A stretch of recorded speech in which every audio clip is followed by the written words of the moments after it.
The Crown-Reach galaxy was a graveyard of empires, a cosmic tapestry woven from the ambitions of fallen dynasties. Each new power rose upon the ruins of the last, all tethered to the one great truth of the universe, the etheric lattice. It was an invisible, ancient framework that connected worlds, stars, and perhaps even the whispers of thought itself. Travel, communication, life itself, all depended on its silent hum. At the vibrant heart of the Thalassa Empire pulsed the planet Virel. It was a world of impossible, luminous beauty, forever bathed in the soft light of its three moons. The moons, ebb, flow, and ripple, pulled the planet's vast oceans into tides of liquid phosphorescence. From orbit, Virel was a swirl of living cobalt and sapphire. The true jewel, however, was the azure spire. It was not a building, it was a creation, a single, city-sized crystal structure that had been grown, not built, piercing the heavens. It was alive. Its million facets caught the light of its distant sun, refracting it into rainbows that painted the undersides of the clouds. The spire was the capital, the fortress, and the soul of the Thalassa Empire. Within its crystalline heart, in the grand chamber of tides, Empress Isolde Thalassa sat upon the tide throne. The throne itself was carved from a single, solidified wave of the glowing sea, cool and potent beneath her palms. She was young for the immense burden she carried, but her eyes held the depth of the oceans her ancestors had claimed. Her entire reign balanced precariously on a fragile, agonizing treaty with the Sable Dominion, an accord that felt less like peace and more like a collectively held breath. The Dominion, a shadowy, aggressive consortium, coveted the spire and the power of the lattice node it commanded. To her left stood Chancellor Morian. He was a man whose silken robes absorbed the light of the chamber, whose smiles never reached his cold, calculating eyes. He represented the old, entrenched power of the court, the whispers in shadowed alcoves. To her right stood High Marshal Seraph, his spine as rigid as the ceremonial blade at his hip. His face was a map of honor and inflexible duty, his silver armor polished to a mirror sheen, reflecting the anxieties of the lesser lords gathered before the throne. And then, standing near the towering alcove of the Imperial Archives, there was Adrian Cade. He stood deliberately out of the main line of sight, a figure of quiet observation. His official title was Imperial Archivist, a designation both perfectly accurate and profoundly misleading. He was human. In this heart of the galaxy, humans were a curiosity, a species viewed by the ancient empires as ephemeral, chaotic, and driven by baffling passions. Adrian found this dismissal useful. It allowed him to watch from the periphery, a place he had cultivated. He was the keeper of physical books and data slates in a city of living light. A quiet man with a sharp, controlled intellect and a penchant for dry, situational irony. His true purpose, his real function, was known only to the woman on the throne. Years ago, he had been her foremost strategist. Now, his hidden objective was simpler and infinitely more complex: protect Isolde's life, and by extension, maintain the precarious balance of the galaxy. The silence in the grand chamber was absolute, heavy as the deepest ocean trench. It was broken only by the mournful chime of a high-priority courier drone as it deposited a sealed data crystal into the High Marshal's gauntleted hand.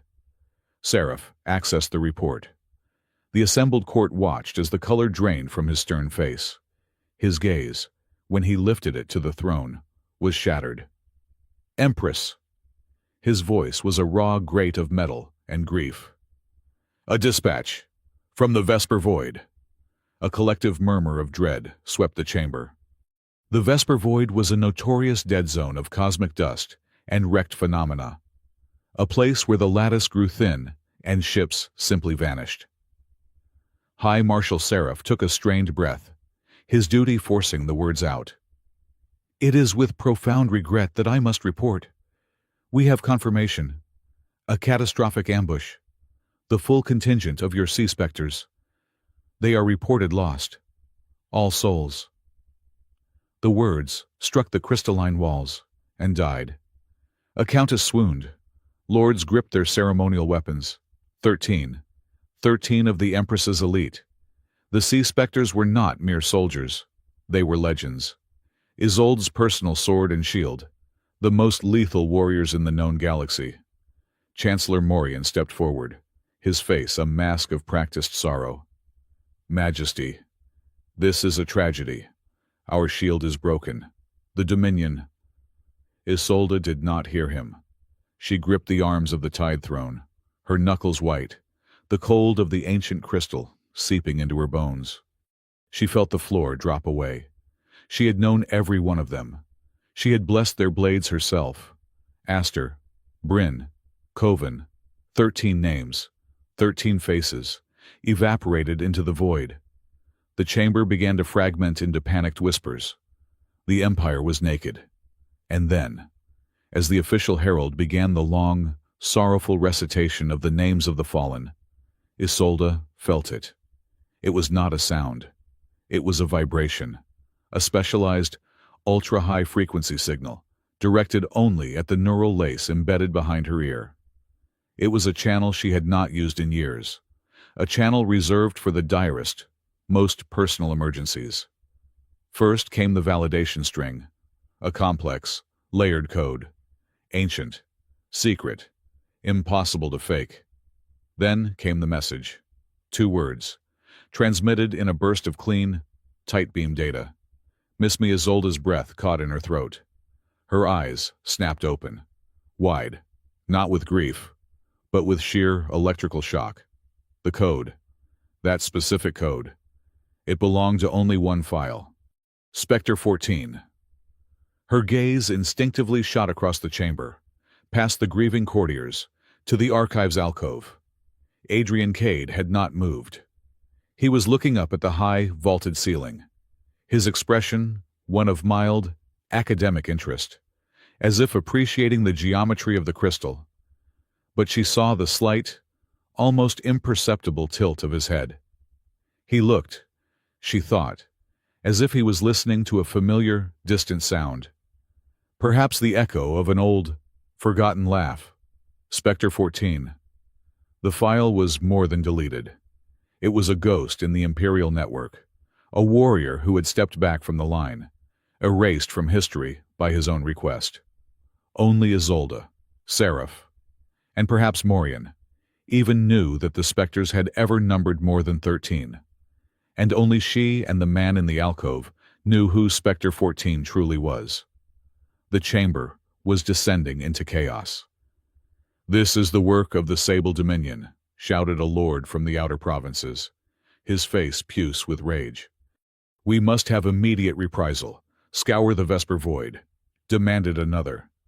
Chancellor Morian glided forward, his voice a slick balm of false sympathy. "Empress, this is a dark day. We are weakened. Our enemies will circle. Perhaps a diplomatic envoy, a gesture of appeasement until we can rebuild." As if summoned by Morian's words, a new dispatch arrived. This one public, projected onto the chamber's main data screen. It was from the Sable Dominion. They flatly, almost mockingly, denied any involvement in the Vesper attack. But, in light of the Thalassa Empire's sudden and tragic defensive vulnerability, they were issuing a formal ultimatum. Cede control of the Azure Spire to their protective custody within one standard day, or face total, annihilating war. The timing was too perfect. It was a claw tightening around her throat. "We cannot," High Marshal Seraph roared, his hand on his sword. "We fight." A third interruption. A trembling acolyte from the conclave of oracles hurried in, bypassing all protocol. He fell to his knees. "Majesty, the oracles see a shadow. They warn of a critical structural displacement. The lattice itself is shifting." Isolde was trapped, caged by 3 closing walls, retreat, and lose her world, attack, and risk the entire empire based on a ghost's two-word message. Adrian Cade slipped away from the alcove, his exit unnoticed in the turmoil. He moved through the weeping courtiers and the furious generals, his face a mask of calm impassivity. He entered the deep silence of the Imperial archives. The library was more than parchment and dust. It was a quantum-linked data nexus, the hidden brain of the Spire. He sealed the door and activated his private console. The signal was already isolated, looping in his private buffer. "Miss me." The greeting was the authentication. But Adrian knew his own work. Beneath the primary message, embedded in the signal's carrier wave, was a second, encrypted layer, a ghost signal inside the ghost's message. He applied the old ciphers. The data packet unfolded. It was a string of coordinates. Adrian's blood ran cold. He cross-referenced the location. The coordinates were not in the Vesper Void. They were not near the Sable Dominion border. They pointed directly to a defunct, shielded power conduit deep beneath the Azure Spire. Section Gamma, 2 levels below the Imperial vaults. Vesper was a lie, a distraction. The report of their deaths was the opening move. The enemy was not at the gates. The enemy was already inside. Adrian closed his eyes, just for a second. He had buried this part of himself deep. He had enjoyed the quiet, the scent of old data slates, the polite fiction of being a simple human archivist. But Isolde was in a cage. And his specters. They were not dead. He was certain now. They were hostages. They were leverage. He ran a hand over his face, the scholar shedding his skin.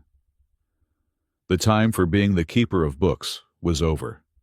Spectre 14, the strategist, the ghost, had just been reactivated by the enemy he had been waiting for.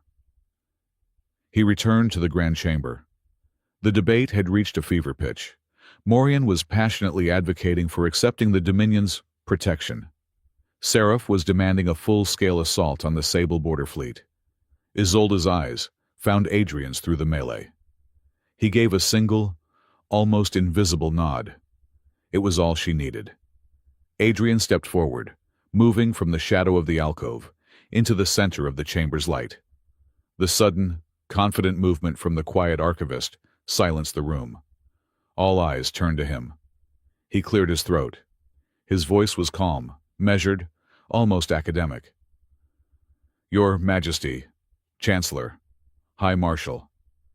"A curious thing just happened." Morian turned, his lip curling in a sneer.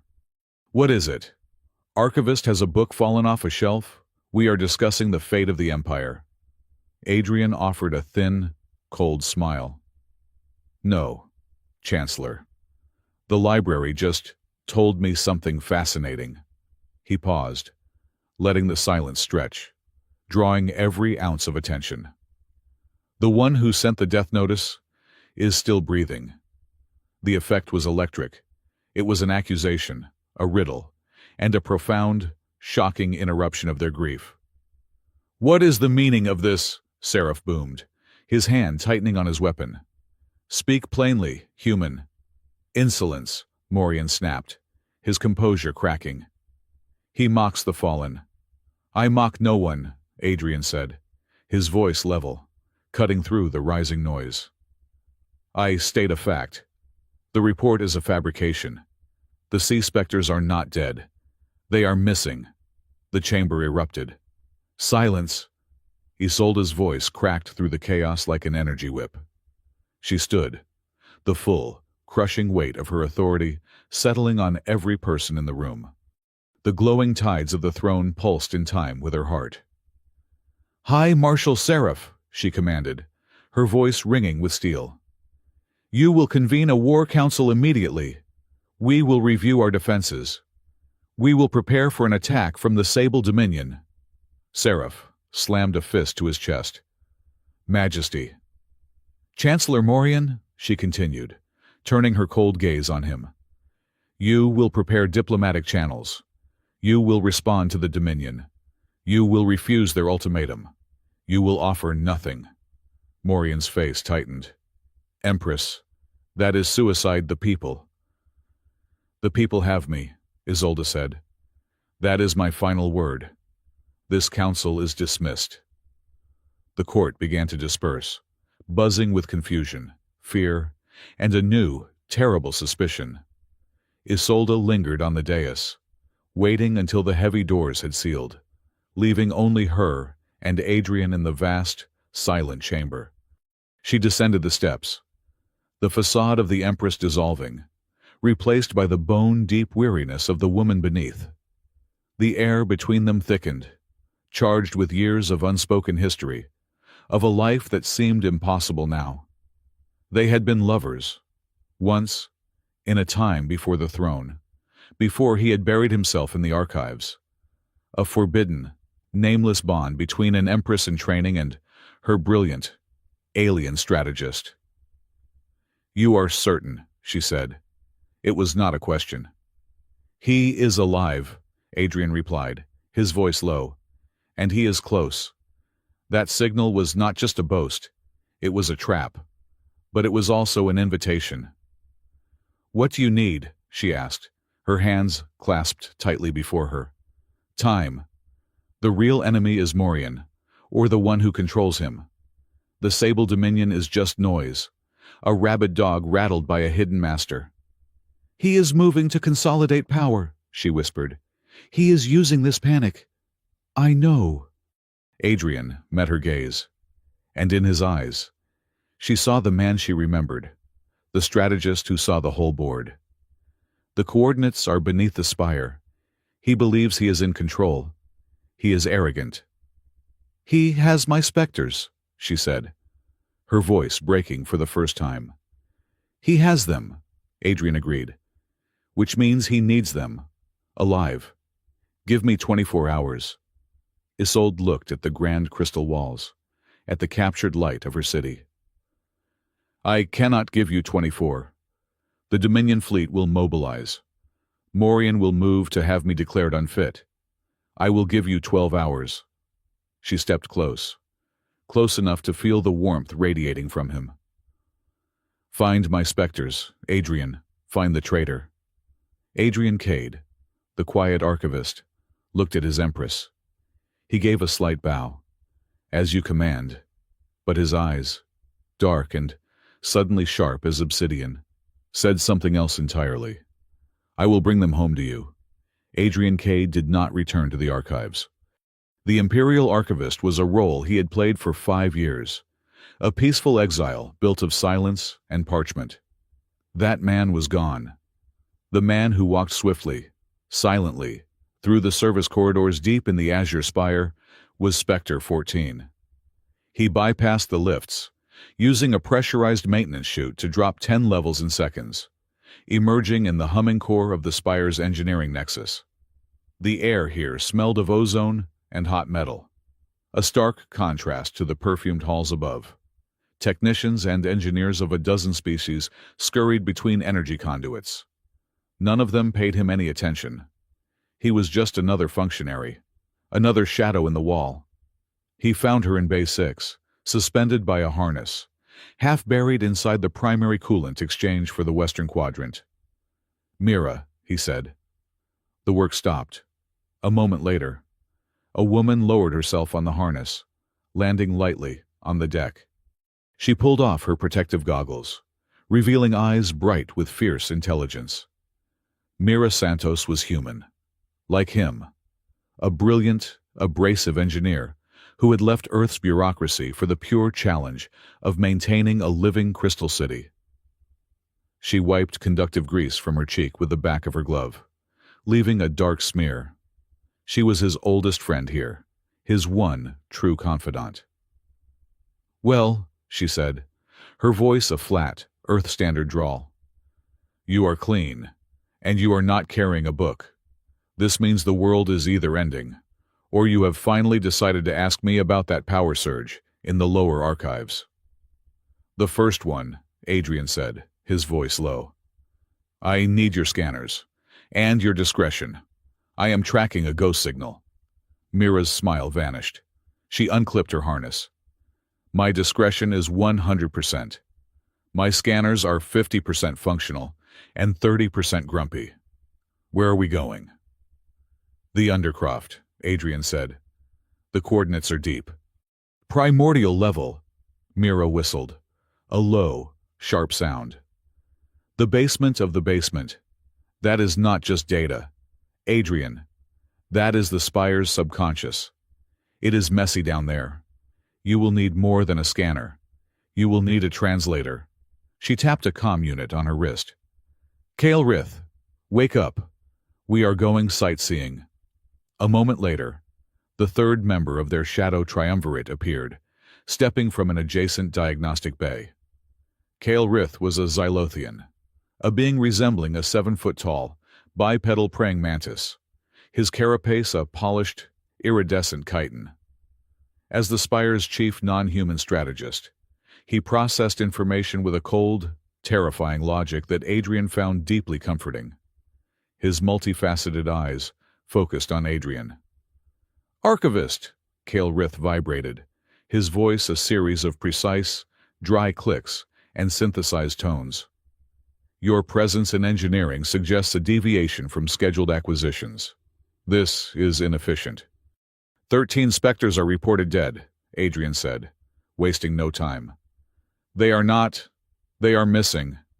The trail starts in the Undercroft. The Chancellor is the prime suspect. Kale Rith's antennae twitched, a significant show of emotion for his species. Ah, a matter of treason, complicated by a false flag operation. This is statistically more stimulating than archival retrieval. Lead the way. The descent into the Undercroft was a journey through the Spire's living anatomy. The polished crystal of the upper levels gave way to raw, unprocessed facets. This was the city's root system, a network of glowing, vein-like conduits that pulsed with the light of the data flowing through them. This was the memory of Varel, a library far older and more profound than the one Adrian curated. Mira led them, her custom scanner humming, its beam cutting through the gloom. We are below official levels now, she murmured. This conduit is not on any schematic. This is old code. First growth spire. Be careful where you step. The memories here are raw. They can stick to you. They followed the coordinates Adrian had extracted, moving through tunnels of dim, pulsating light. The air grew cold, thick with a scent of deep ocean and ancient stone. Here, Adrian said, stopping at a junction. The coordinates pointed to a dormant memory node, a massive crystalline nexus that was dark. It is dead, Mira said, running her scanner over it. Whatever was here, it is gone. No, Adrian said, his senses alert. Not dead, masked, Mira. Scan for residual biological signatures. Human. Anything faint. Mira frowned, adjusting the frequencies. I am not getting life signs, but I am getting echoes. Faint, but organized. Very organized. Not a death signature. This is a biomarker suspension. A quantum echo. Hold on. She concentrated, her fingers flying over her console. I am getting 13 distinct patterns. Human, high energy. They are suspended. Frozen. Kale Rith moved closer, his multifaceted eyes processing the data. Echo blood, he vibrated. A biological imprint left when a life form is forcibly signature stripped.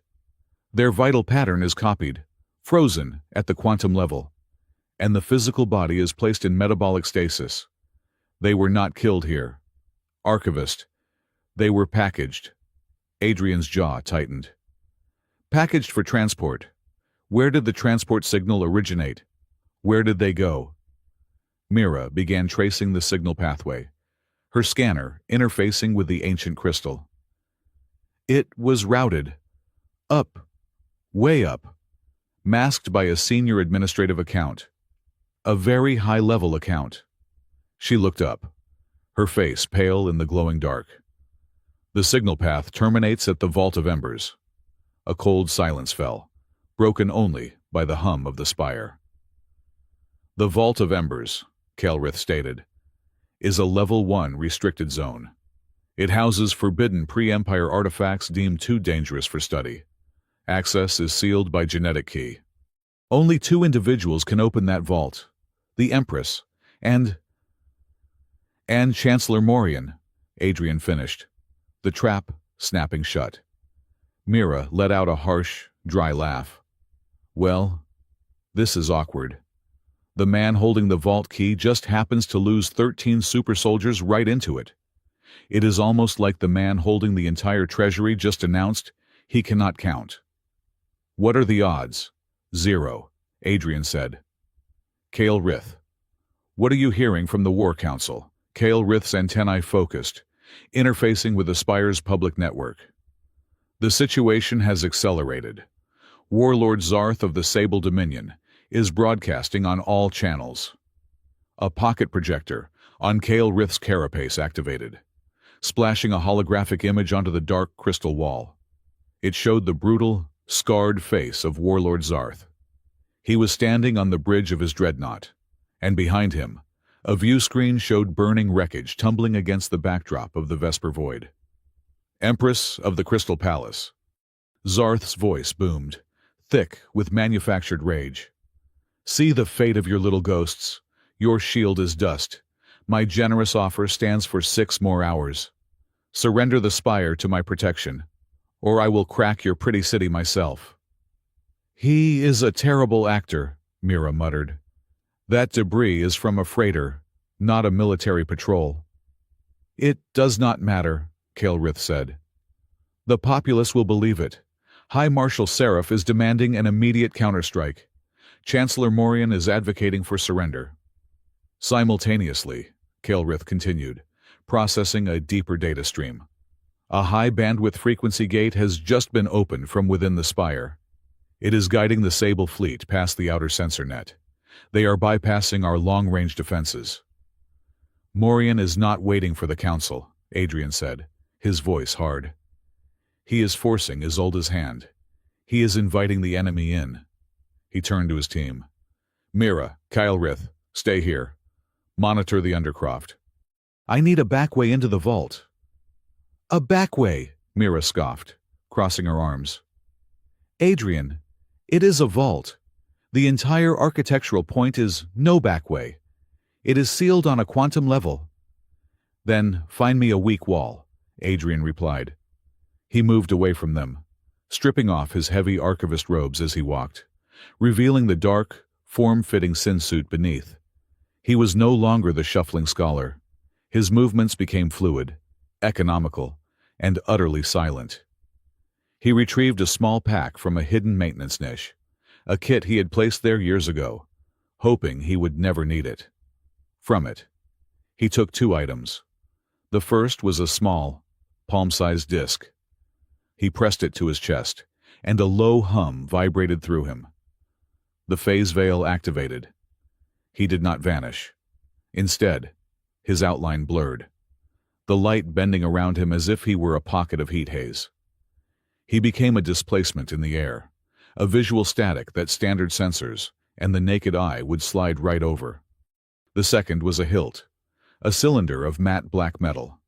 He gripped it, and with a soft thrum, a blade of pure, coherent energy, white and silver, extended to a length of 1 meter. This was the mnemonic blade. It was not a simple plasma weapon. It was a quantum tool, a key, and a weapon.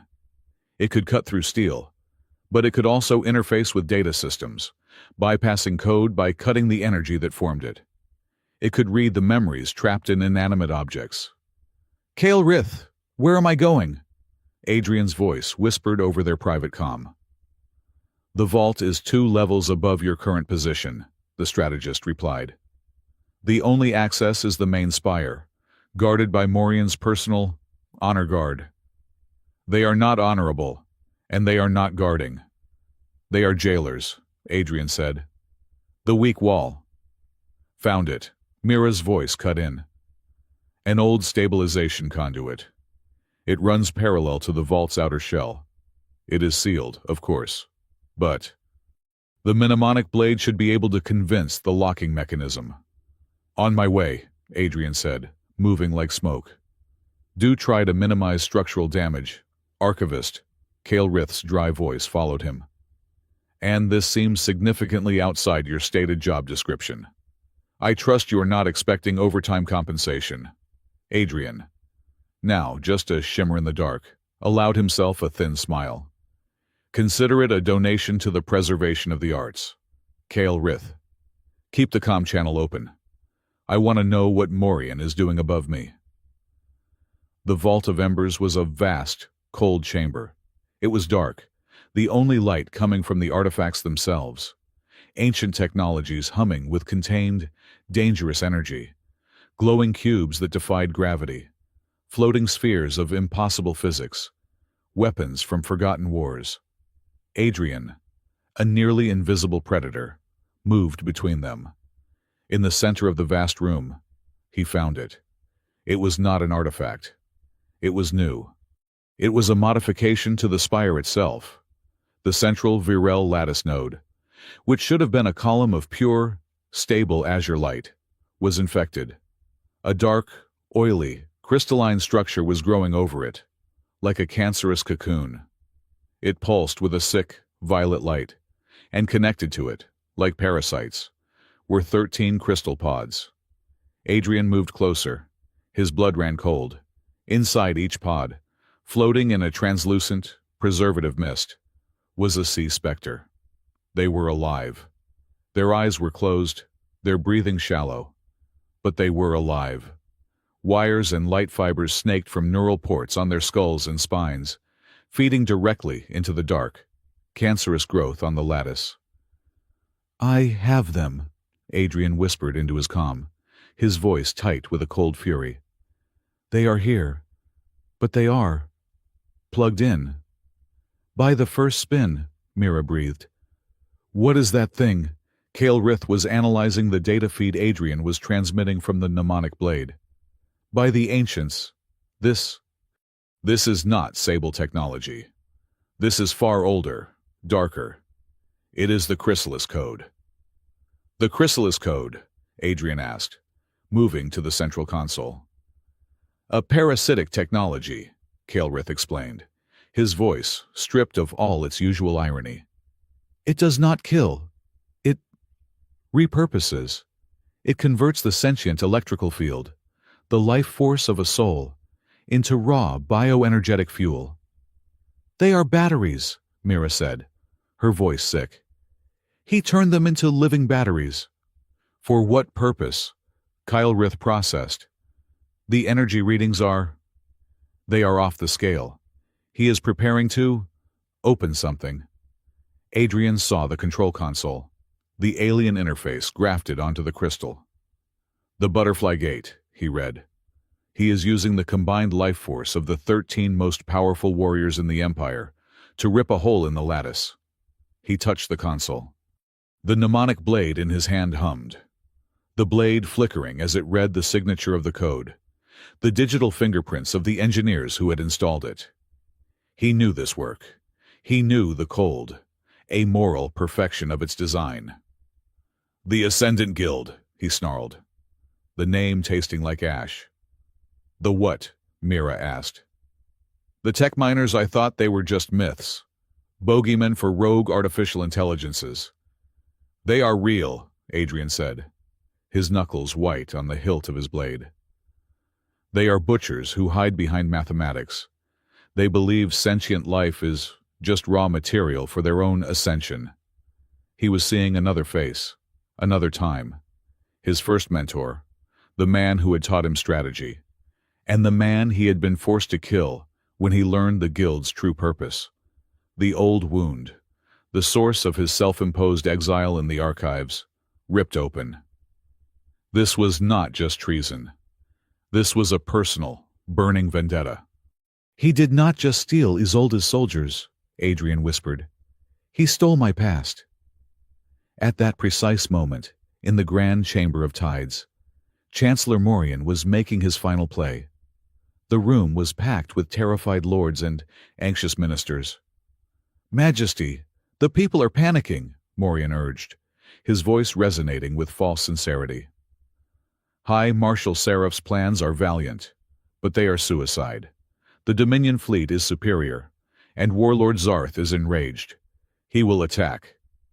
"So you would have me bow to him?" Isolde shot back, her voice like ice on crystal. "I would have you save us," Morian countered, turning to the assembled, wavering court. "A strategic concession, a temporary transfer of security oversight to the Dominion. We apologize for the misunderstanding with the Spectres. We offer reparations for their loss. And we live.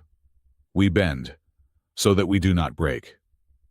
He was offering her poisoned honey. A strategic concession meant giving the Dominion the keys to the spire. A public apology meant legitimizing Zarth's fabricated attack, making Morian the savior who negotiated the peace. It was a bloodless coup, wrapped in the language of pragmatic survival. "This is cowardice," High Marshal Seraph roared, his hand on his sword. "Treason." "It is statesmanship, High Marshal," Morian said, his smile slick. "Something a blunt instrument like you would not understand. Empress, you must choose your pride or your people." Isolde looked at the faces staring back at her.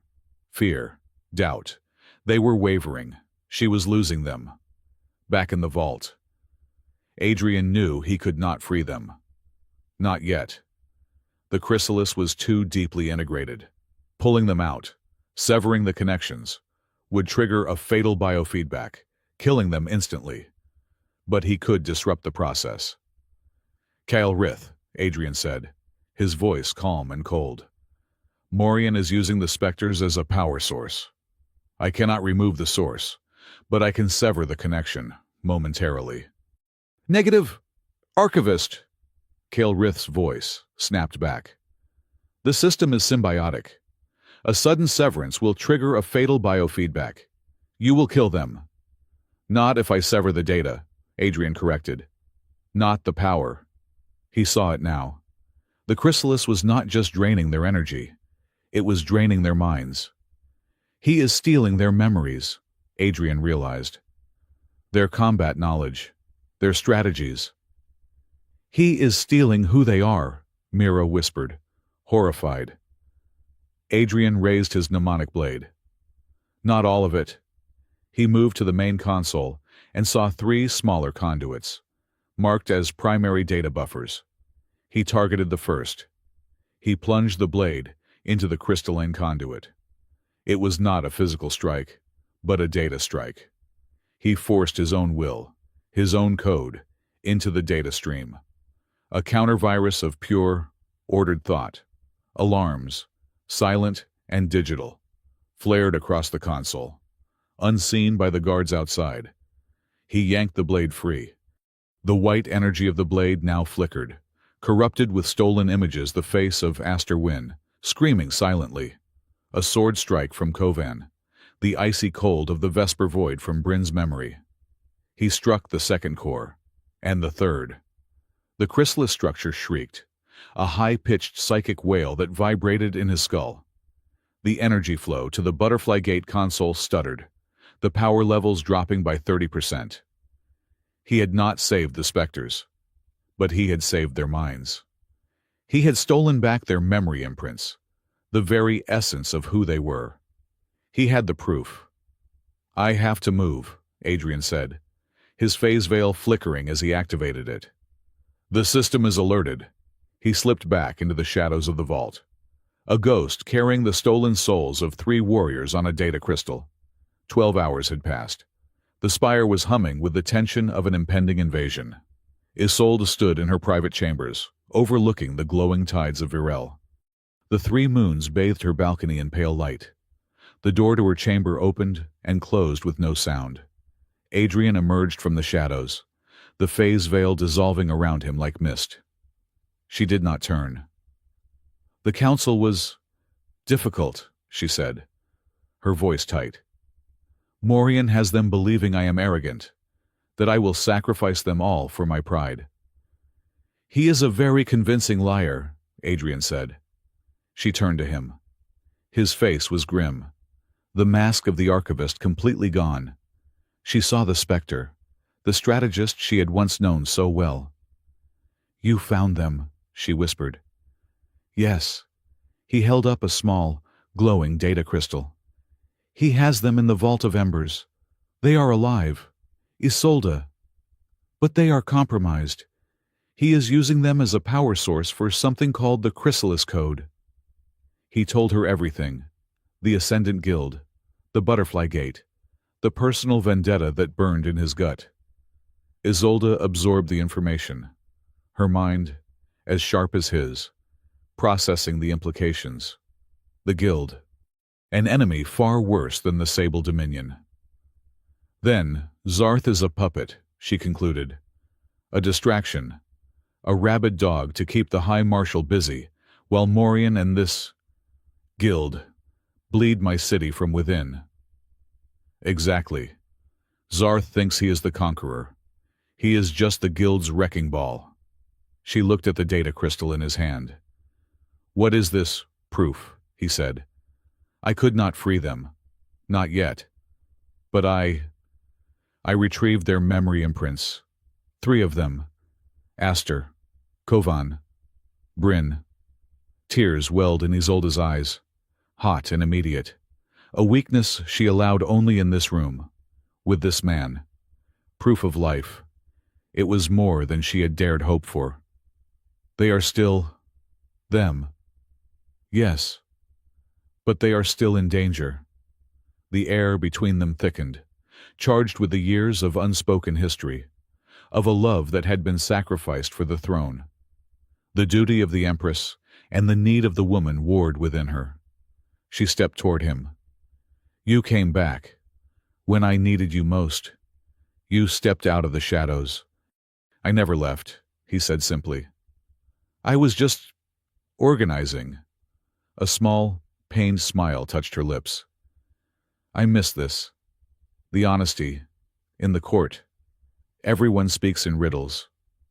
Morian is not speaking in riddles, Adrian said, his voice hardening as he regained his focus. He is speaking in lies, and he is doing it to legalize his treason, she nodded, the Empress returning, her spine straightening. He has invoked the clause of imminent peril. He is demanding a full public conclave tomorrow to vote on his strategic concessions. He wants a public stage, Adrian said. He wants to panic the people into forcing your hand. Then we will give him one, Isolde said, her eyes turning hard as the crystal around them. He wants a public audience. He will have it. She looked at the man before her. The archivist. The specter. The man she had loved. We have 2 goals now. Adrian, she said, her voice firm. He nodded, understanding her completely.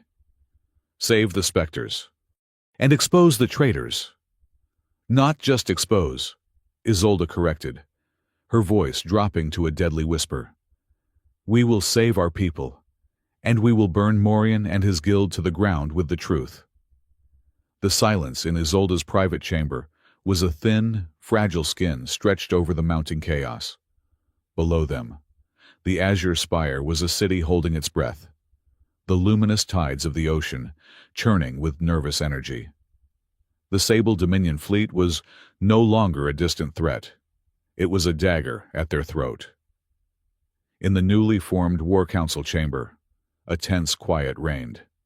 High Marshal Seraph stood before the main holographic display, his armor creaking with every shift of his weight. Chancellor Morian sat at the council table, his face a mask of smug concern, a man watching his own predictions come true. Isolde sat at the head, her expression unreadable. Adrian, in his new, unavoidable role as advisor, stood at her shoulder, with Kyle Rith coordinating data streams from a floating console. Majesty, Kyle Rith's synthesized voice cut the silence. The Sable Dominion flagship, the Obsidian Mare, has ceased all pretense of negotiation. They are deploying a primary void wedge, high orbit, estimated impact on the spire's outer shield. In less than 12 minutes. Seraph slammed his gauntlet on the table. A direct assault. Scramble all fighters, I want wings 1 through 5 targeting that wedge now. This is madness, Morian interjected, his voice rising in practiced panic. It is a show of force. High Marshal A warning. If we return fire on that scale, Warlord Zarth will see it as the aggression he desires. He will annihilate us. We must broadcast our surrender. Adrian's gaze remained fixed on the tactical display. Kael'rith, their formation. Aggressive, the Xylothian strategist vibrated. But sloppy. He is not protecting his flanks. Warlord Zarth is overconfident. He assumes our primary orbital defenses are offline, thanks to internal assistance. He believes he is striking a wounded animal. Then we will show him he has kicked a hornet's nest, Seraph growled. High Marshal, Kael'rith said. A full-scale fighter wing assault is what he expects. He will cut them to pieces. I suggest pattern shift Delta. We can create ghost signatures of our fleet, draw their fire, and buy us time to negotiate. Adrian shook his head. A small, subtle motion. No. A ghost fleet implies we are scattered and running. We are not running. We are anchored. He stepped forward, his quiet voice drawing the attention of the room. Your Majesty, High Marshal, Kael'rith, I have an upgrade to that proposal. We do not show them a fleet. We show them the spire, armed. Isolde looked at him. Explain. We call it the Empty Library, Adrian said.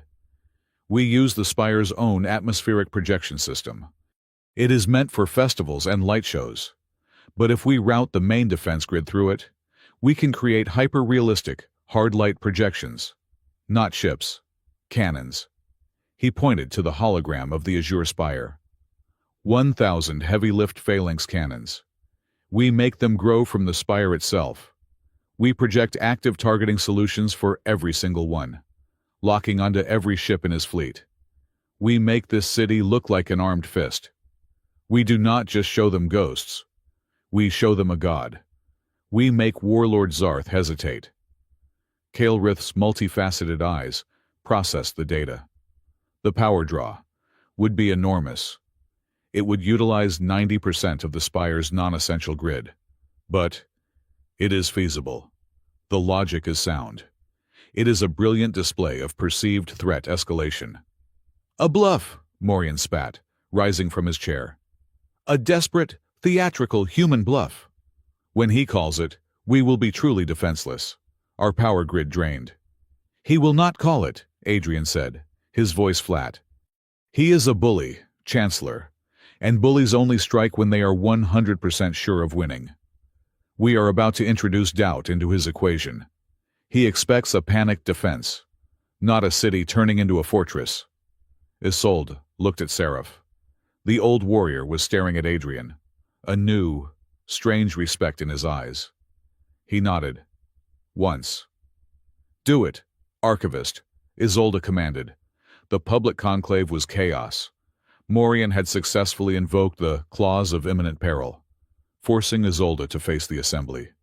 The grand chamber was packed with panicked lords, terrified merchants, and angry citizens, their voices echoing off the living crystal. Morian was at the central podium, his voice ringing with false passion. We are besieged by the Sable Dominion, and why, he shouted, pointing not to the throne, but to the human standing beside it. Because our Empress, in her grief, has fallen under the sway of an outworlder, a human. A wave of angry murmurs passed through the crowd. This imperial archivist, Morian continued, his voice dripping with venom, has whispered poison in her ear. He demands war when we need peace. He has seized control of our defenses, usurped the authority of the High Marshal himself, and advocates for suicidal, theatrical tactics. He leaned forward. He seeks to turn Varel into an earth fortress, a bastion for his own kind, sacrificing our children for his pride. He is an opportunist, a warmonger, and he must be removed. The chamber erupted. Remove the human. Save us, Morian. Adrian stood perfectly still, his face calm, absorbing their fear. Isolde rose. The Tide Throne pulsed with a slow, angry light, and her voice, amplified by the spire itself, cut through the noise like a blade. Chancellor Morian accuses my advisor of overstepping his bounds, she declared, her gaze sweeping the room. He uses fear of an outworlder to mask his own cowardice. It is not cowardice. It is prudence, Morian roared back. It is survival. Your prudence smells of surrender, Isolde retorted. You demand I yield our home, our legacy, based on the word of a known warlord. I will not. She raised her voice.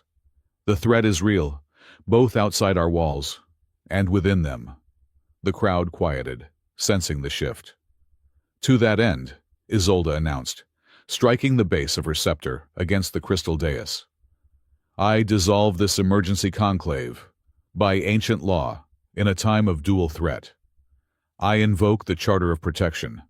I am forming a temporary war council of 2 crowns, one representing the ancient line of Thalassa, and one representing our proven allies from Earth. Pandemonium. The conservative lords, the isolationists, were purple with rage. Illegal, one screamed. Earth is not an ally. They are a footnote. They are my allies. Isolde's voice boomed over the protest. And the council is formed. It will stand for 48 hours, or until the threat is neutralized. High Marshal Seraph will command the fleet. Adrian Cade will coordinate internal defenses and intelligence. This conclave is over. She turned and swept from the chamber, leaving Morian standing at the podium, his face a mask of thunderous fury. He had been legally and publicly outmaneuvered. But the seed of human usurpation had been planted, and it was growing fast. Deep back in Engineering Bay 6, Mira Santos worked with a frantic energy. The data crystal Adrian had retrieved from the Vault of Embers was plugged into her console. On her main screen, the fragmented, agonizing memories of Aster Wynn played in a loop. The cold, the pain, the sound of a voice, like screaming inside her own skull. Mira felt sick. This is horrific, Adrian. They are just draining them dry. She was pacing the lab, her mind racing. Adrian, just returned from the council. Watch the screen. The Chrysalis code. Kale Rith confirmed it. It is parasitic, but it is also code. It is a program, and programs have vulnerabilities. Kale Rith's voice chimed in from a nearby comm unit. The structure of the Chrysalis is based on harvesting predictable, high-energy emotional patterns, fear, rage, pain. These are stable, harmonic waves. It feeds on them. Mira froze. She rewound the memory file Adrian had given her, pushing past the agonizing capture data. She found an older file, a fragment of a training exercise. Aster, laughing, dodging a blow from her comrade. Bryn. The whole team, seen from Aster's perspective, was breaking into unrestrained laughter. Mira isolated the audio waveform of the laugh. Predictable, she mused, her eyes wide. Stable harmonics. She tapped the screen, showing the laughter. You know what is not predictable. This laughter, Adrian asked, moving to her side. Mira's face was blazing with a manic, brilliant light. Yes, human laughter, it is chaos.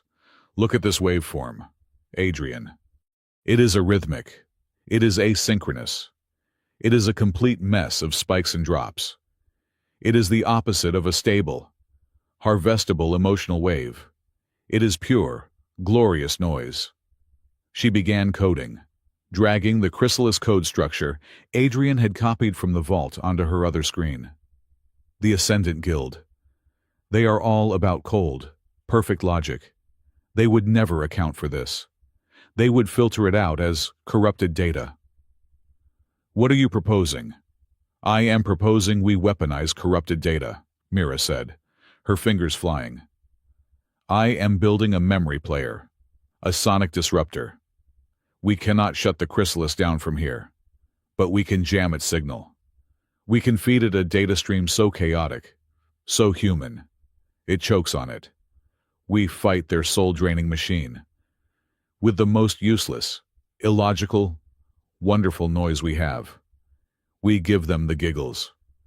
A rare, thin smile touched Adrian's lips. Humanity. Yeah, I like it. Build it. How fast? I need a bigger amplifier, Mira said, not looking up. And I need a clean recording. This fragmented memory is too full of pain. It is not pure enough. I need the real thing.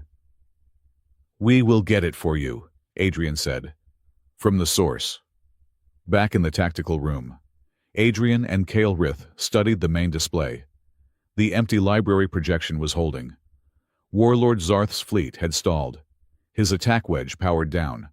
His ships holding a wary distance, clearly confused by the 1,000 cannons now aimed at them. He is confused, Adrian said. But he will not stay that way for long. He is talking to his masters. He is talking to the Ascendant Guild. The Guild is not with his fleet, Kale Rith vibrated, analyzing deep space transmissions. They are somewhere else. The pods are not in the vault, Adrian said, stating the conclusion he had been dreading. I rescanned the entire sector. The vault holds the receiver, the chrysalis node itself. It is a focusing lens. But the pods, the specters, they are broadcasting. The signal is weak, but it is there. Kale Rith focused his sensors, tracing the faint, encrypted signal. It is being routed from the Vesper Void, Warlord Zarth's fleet. It is not just a blockade. It is a mask. It is providing signal cover for the true source. The decoy, Adrian breathed, the final piece clicking into place.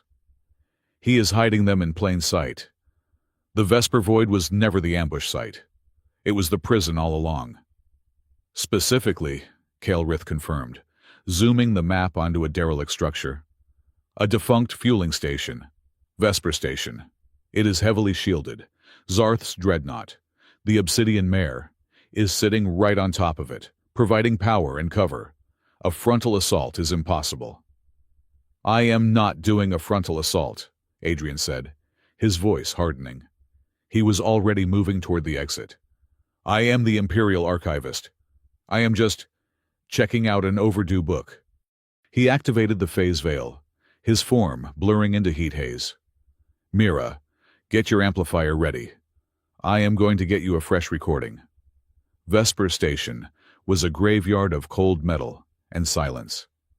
Adrian's small, stealth-sheathed ship, the Archive 1, had slipped past the Obsidian Mare's sensor net, docking with the station's unlit, unpressurized maintenance hull. He moved through the derelict corridors like a ghost, the phase veil wrapping him in silence. The station was not empty. It was crawling with Sable Dominion guards, brutes in heavy armor. But they were looking for an assault force, not a single, invisible man. His mnemonic blade was a silent key, its energy blade slicing through data locks and junction boxes without a sound. He followed the power conduits, bypassing the patrols, descending to the station's core. He found the central chamber, and his blood froze. It was just as he had feared. The 13 crystal coffins. They were arranged in a circle around a smaller, portable version of the chrysalis node. They pulsed with the faint, sick, violet light of the guild. They were in a state of living purgatory, their bodies alive, but their minds turned off, their life force being siphoned to the dreadnought above. Each pod was a node, a living component in a machine of impossible cruelty. And he was not alone. A new figure was in the room, not a sable brute. This was a tall, elegant being in flowing gray robes, his face hidden by a polished obsidian mask, a magister of the Ascendant Guild. He was checking the pods, his long, six-fingered hands adjusting the energy flow on a console. Adrian felt the old, cold rage rise in him. Magister Hellion. "The flow is stabilizing," Helion's voice echoed in the chamber, smooth and utterly devoid of emotion. He was speaking into a private comm. "The Vesper ambush was a masterful stroke, Chancellor. The warlord plays his part perfectly." Morian's voice, thin and reedy, replied over the comm. "See that the specters are contained, Magister. The Empress is proving stubborn. Zarth's attack must seem convincing. He grows impatient." "Let him," Hellion replied with utter disdain. "He is a hammer. He is meant to be impatient. Once the butterfly gate is open, his fleet will be the first harvest, a fitting and ironic reward for his theatrics." Adrian's blood turned to ice. Zarth was a pawn, and he was going to be sacrificed. The guild was playing everyone. Morian was not just a traitor. He was a fool, mortgaging his world to monsters who would devour it. Magister Hellion finished his adjustments. "The system is stable. The link to the Varel node is at full capacity. I am returning to the Mare to oversee the final preparations." He swept from the room, leaving only 2 heavy guard brutes behind. Adrian waited, his breathing perfectly controlled. 30 seconds. 1 minute. Then he moved. He did not kill. He was not a brute. He was a specter. He emerged from the shadows behind the first guard, a nerve strike to the cluster at the base of the skull. The guard slumped, unconscious. The second guard turned, raising his rifle. But Adrian was already there. A second, precise strike. The second guard fell. Silence. He raced to the central console. He could not free them all. Not now. He needed Aster. He needed the first. He found her pod. The nameplate was cold. Aster Wynn. He could not just pull her out. The biofeedback would kill her instantly. He had to sever the data link first, just as he had in the vault. He raised his mnemonic blade, its white-silver light cutting the gloom. "Hold on, Aster. Time to wake up." He plunged the blade into the pod's data port. It was not a physical strike, but an interface. He poured his own will, his own energy, his own memory of her, into the connection. He fought the parasitic chrysalis code, shielding her mind with his own. He felt the cold, oily intelligence of the guild push back, and he burned it with a focused, human rage. Inside the pod, Aster's eyes snapped open. The pod hissed, the pressure seals releasing. The cold mist spilled onto the metal deck. Aster tumbled out, coughing, gasping, her body thin and weak, but her eyes blazing. She looked up, her vision blurred, and saw the shimmering, semi-phased outline of Adrian Cade, his face grim. She blinked, her mind foggy, trying to connect the present with the agonizing, cold darkness. Then a slow, ragged, utterly human smile spread across her face. "Cade," she rasped, her voice rough as sandpaper. "Wow," she coughed again. That was a really long nap." Adrian's tight control broke for just a second, a smile of pure relief. "Welcome back, Spectre. We have work to do." He helped her to her feet, his blade already at the console, slicing through the data links for the other 12 pods. He could not wake them here, but he could stop the draining. Alarms began to blare. "Time to go," he said, pulling her arm over his shoulder. "Just one thing," she whispered, leaning on him. "What?" "From now on," she gasped as they ran. "If anyone calls me a battery, they are getting punched." Back in the deepest, most secure level of Mira's lab, the mood was electric. Aster was wrapped in a thermal blanket, sipping a hot nutrient solution. She was weak, but her mind was sharp, her anger a tangible thing. Mira was scanning her, Kale Rith observing, and Isolde was there, having come down in secret. It was cold, Aster said, her voice stronger now, and loud, like screaming. But inside my head, Morian, I saw him. He was there when they took us, on Vesper. He oversaw the packaging. Adrian nodded, his face grim. And a Magister of the Ascendant Guild. Hellion. Aster met his gaze. He talked about the harvest, about the butterfly gate. He said Varel would be the first of many. He said Zarth was just the hammer, the blunt tool to crack the shell. Kale Rith processed the testimony. The evidence is now conclusive. Chancellor Morian has allied with the Ascendant Guild, a galaxy-level threat. He has used Warlord Zarth as a proxy force to create a crisis, intending to seize control of the Lattice Node and sacrifice this planet. Mira, finished with her scans, finally looked up. Her face was hard. So what is the plan, boss? We cannot fight Zarth, Morian, and these guild weirdos all at the same time. The empty library is holding, but it is a bluff. It will not hold forever. Adrian looked at Aster, who was now sitting up straighter. He looked at Isolde, whose face was a mask of cold fury. No, Adrian said, his voice quiet, but filled with a new, cold resolve. We are not going to fight them. Not like that. He turned to the tactical display, which showed the three threats Zarth's fleet in orbit, Morian's political power in the Conclave, and Hellion's hidden guild ship. They are all hiding, he said. Morian is hiding behind his political office and Zarth's manufactured threat. Hellion is hiding behind Zarth's fleet, and Zarth thinks he is the conqueror, but he is just a mask for the guild. They are all lying, he continued. The Ascendant Guild's greatest weapon is their secrecy. Zarth's weapon is brute force. Morian's weapon is political fear. A dangerous, calculating light entered Adrian's eyes. A truly human form of revenge, he said, is not destruction. It is exposure. We are not going to blow them up. We are going to rip away their masks, in front of the entire galaxy. We are going to make them burn in the light of the truth. Isolde met his gaze. A public execution.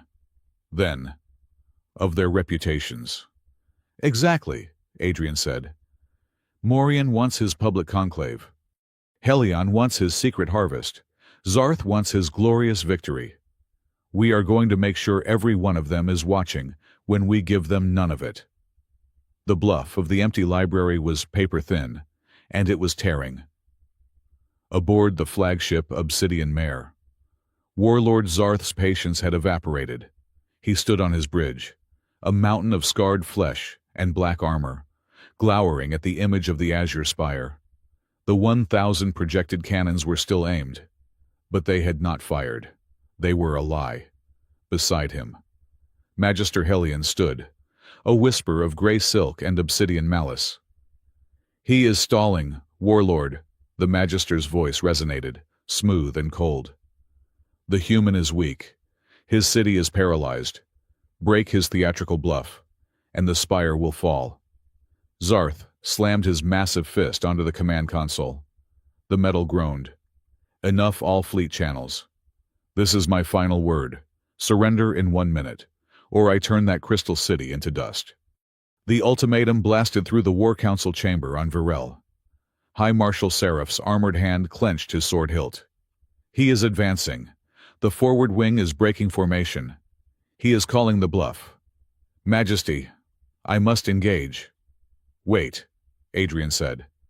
His voice was quiet, yet it cut through the panic. Wait, Seraph bellowed, turning on him. For what annihilation? For the optimum moment, Adrian replied. He had not taken his eyes from the holographic tactical plot. He is not just advancing, High Marshal. He is doing exactly what Magister Hellion wants. He is initiating a localized lattice jump, a short, Brutal, micro-jump to bypass our kinetic shields and appear directly in high orbit. "He will be on top of us," Seraph protested, his face grim. "Precisely," Adrian said. He placed his hand on a new console. One Kale Rith had just finished interfacing with the Spire's deepest core systems. Kale Rith. Power levels to the main node. 100% Archivist. The Xylothian vibrated. "The system is highly receptive." Adrian looked at Isolde. The moment was here. All his planning, all his hidden preparations, balanced on this one. Impossible move. "Majesty, the etheric lattice is not just a highway. It is a web, and we are the anchor. Permit me." Isolde held his gaze. She saw no fear in his eyes, only a cold, profound certainty. She nodded. Once. "Proceed." Adrian. On Zarth's bridge, the warlord raised his fist. "Engage, jump, break them." The Obsidian Mare and the 50 ships of its elite assault wing shimmered, dissolving into the non-space of a lattice jump. They expected to reappear in seconds, weapons hot, directly above the trembling city. They reappeared, and stopped. The universe simply froze. There was no deceleration. There was only now, and then not. On the bridge of the Mare, crewmen were thrown against their consoles, not by an impact, but by the sudden, total, and complete negation of their forward momentum. Zarth himself was slammed back into his command chair, the wind knocked from his lungs. "What is this?" he roared, his voice thick with confusion. "Why are we not moving status, back on Virel?" Adrian kept his hand flat on the console. The spire around him was humming, a deep, resonant tone that vibrated in his bones. "The Aegis lattice," he explained, his voice calm. "A minor subroutine I installed when I was first organizing. We are not stopping them, High Marshal. We are just bending the fabric of local inertia around their hulls. They are, effectively, parked in space-time." Seraph's jaw was open. "Parked? You parked a battle fleet. It will hold them for exactly 33 seconds, Adrian stated. "A human invention. It is amazing what you can do when you are profoundly bored and have access to a living crystal city." Kale Rith, the broadcast. "Now, put it on his flagship first. I want him to see it." Aboard the Obsidian Mare, every view screen, every tactical display, every private data slate, flickered and changed. Warlord Zarth's enraged, confused face was replaced by another. The pale, weak, but utterly furious face of Aster Wynn. She was wrapped in a thermal blanket, her eyes blazing. "This is Spectre 1, Aster Wynn, of the Empress's Sea Spectres." Her voice echoed, not just on the bridge, but through every corridor, every mess hall, every engine room of the 50 frozen ships. "We were not killed by the Sable Dominion. We were not defeated in the Vesper Void. We were abducted, betrayed." The image split. It showed Magister Hellion, his gray robes unmistakable, standing over the 13 crystal pods on Vesper Station. It showed the schematics for the Chrysalis Code. It showed the face of Chancellor Morian, coordinating the attack. Then, it played the audio. Hellion's own voice, cold and clear. "He is a hammer. He is meant to be impatient. Once the butterfly gate is open, his fleet will be the first harvest, a fitting and ironic reward for his theatrics." Warlord Zarth stared at the screen. The blood drained from his scarred face, replaced by a mottled, purple rage. He had not been a conqueror. He had been a tool. He had not been a warlord. He had been fuel. In the Virel war room. Adrian lifted his hand. 33 seconds. Up. The universe snapped back. Inertia returned with a jolt. Zarth's fleet, stunned, leaderless, and utterly disorganized, floated aimlessly in high orbit. Magister Hellion, standing on the bridge, realized the game was over. His cold, academic logic shattered into pure, reptilian rage. He rounded on the Sable technician. "Fire the Void Wedge," he shrieked, his voice losing its smooth veneer. "Fire it now!" Crack the spire. "If we cannot have the node, no one will." The terrified technician obeyed, his hands flying over the console.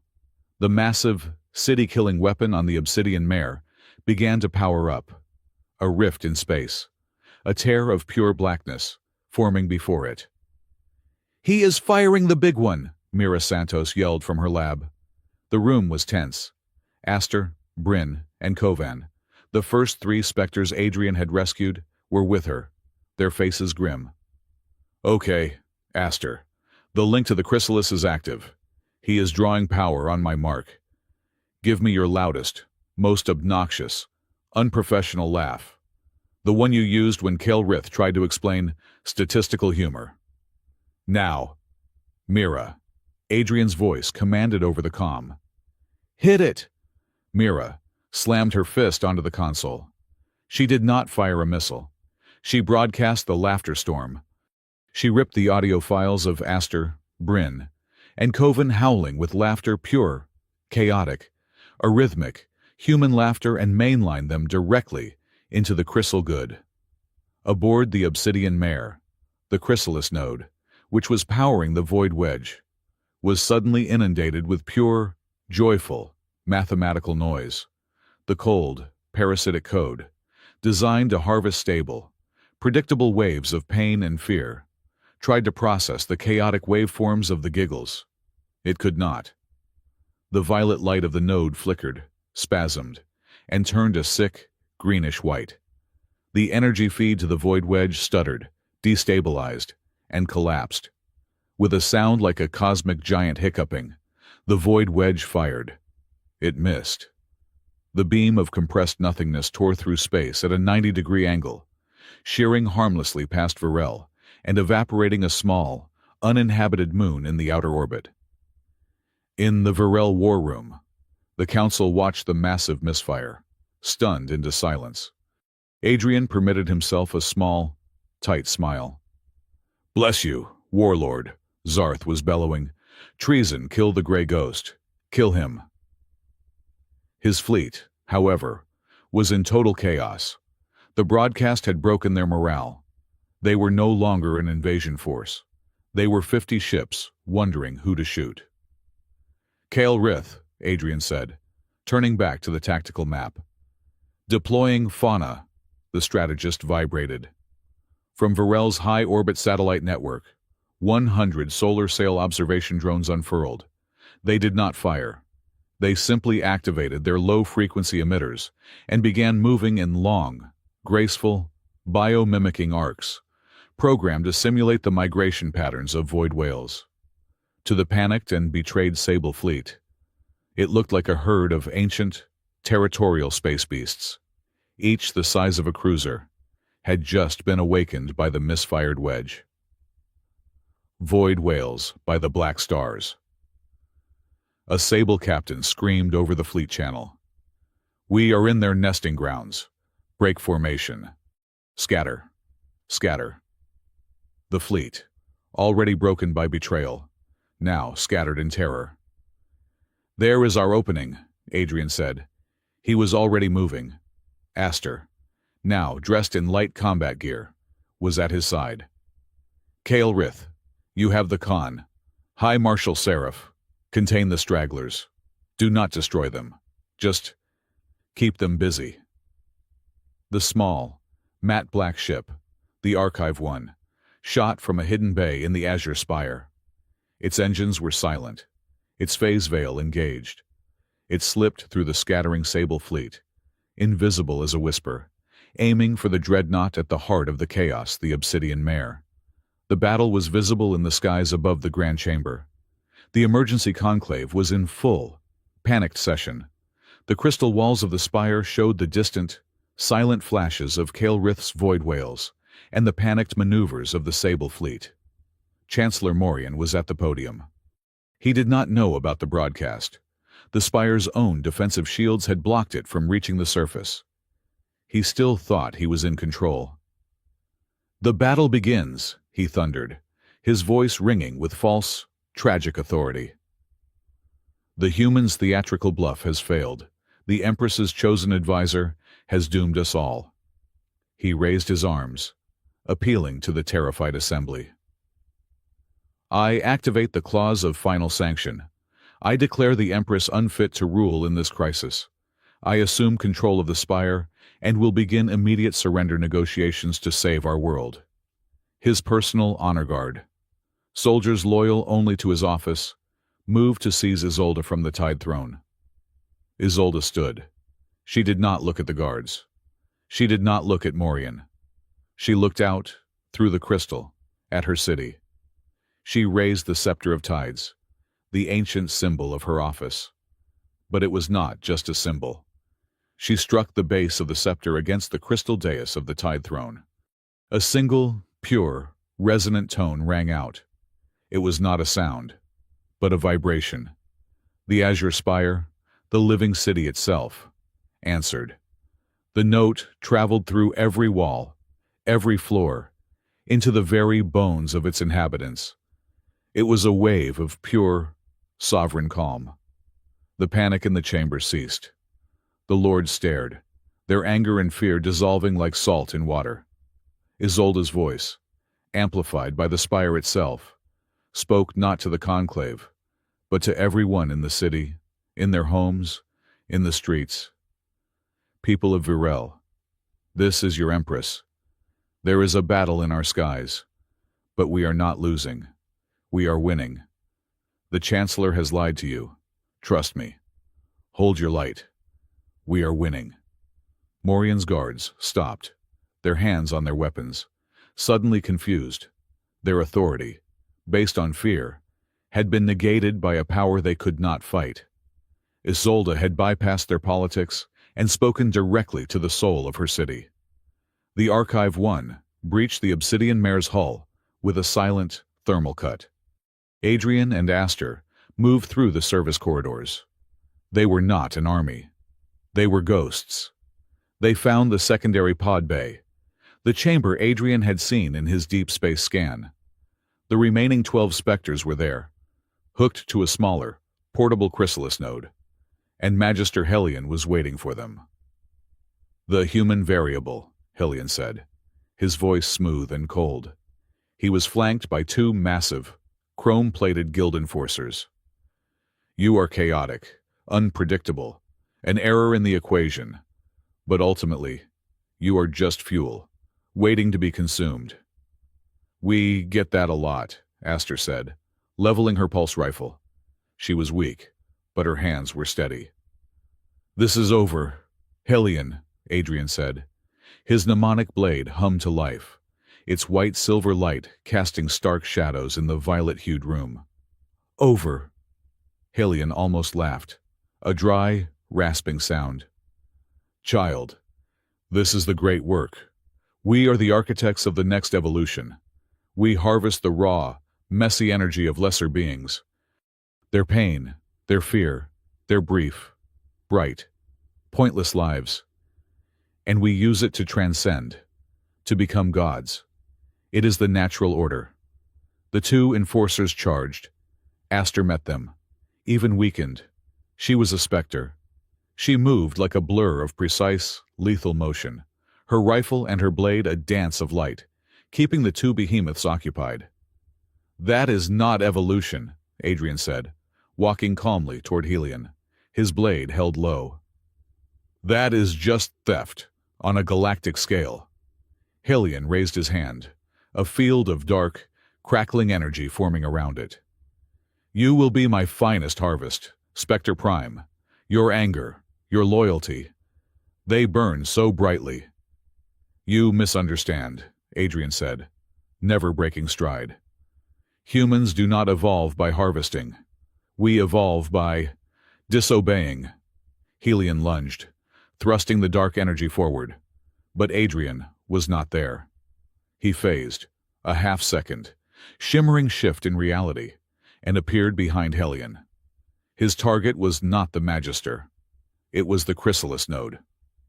No, Helion screamed, realizing his mistake too late. Adrian plunged the mnemonic blade into the heart of the parasitic machine. He did not destroy it. He opened it. He felt the minds of the 12 specters, trapped in cold, digital darkness. He felt the cold, oily, parasitic intelligence of the guild fighting to hold them. Adrian poured his own will, his own consciousness, into the connection. It was not an attack. It was a call. Specters, Coven, Bryn, all of you. Wake up. The nap is over. Family is here. He felt the psychic shriek of the guild intelligence as it fought back, a wave of pure malice. Adrian's reply was a wall of pure, focused, human stubbornness. You cannot have them. One by one, the crystal pods hissed open. The remaining specters stumbled out, weak, confused, but themselves. The connection was broken. He betrayed me, Warlord Zarth screamed on his bridge. He had seen the broadcast.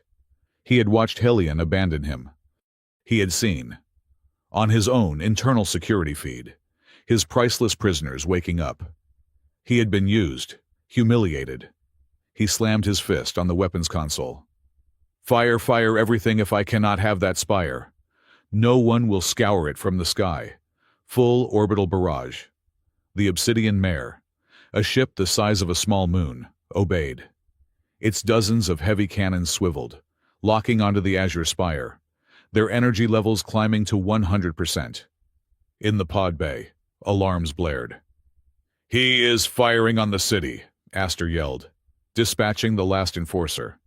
He is going to wipe us out. Adrian was still connected to the ship's systems, through the ruined, smoking Chrysalis node. He could feel the catastrophic power surge to the weapons. He could not stop the order, but he could redirect the plumbing. He cannot fire what he cannot power.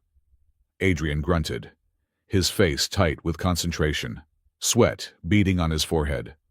He dove into the ship's engineering schematics, his mind racing along the data pathways. He located the primary power couplings for the port and starboard weapon batteries. He did not have a bomb. He was the bomb.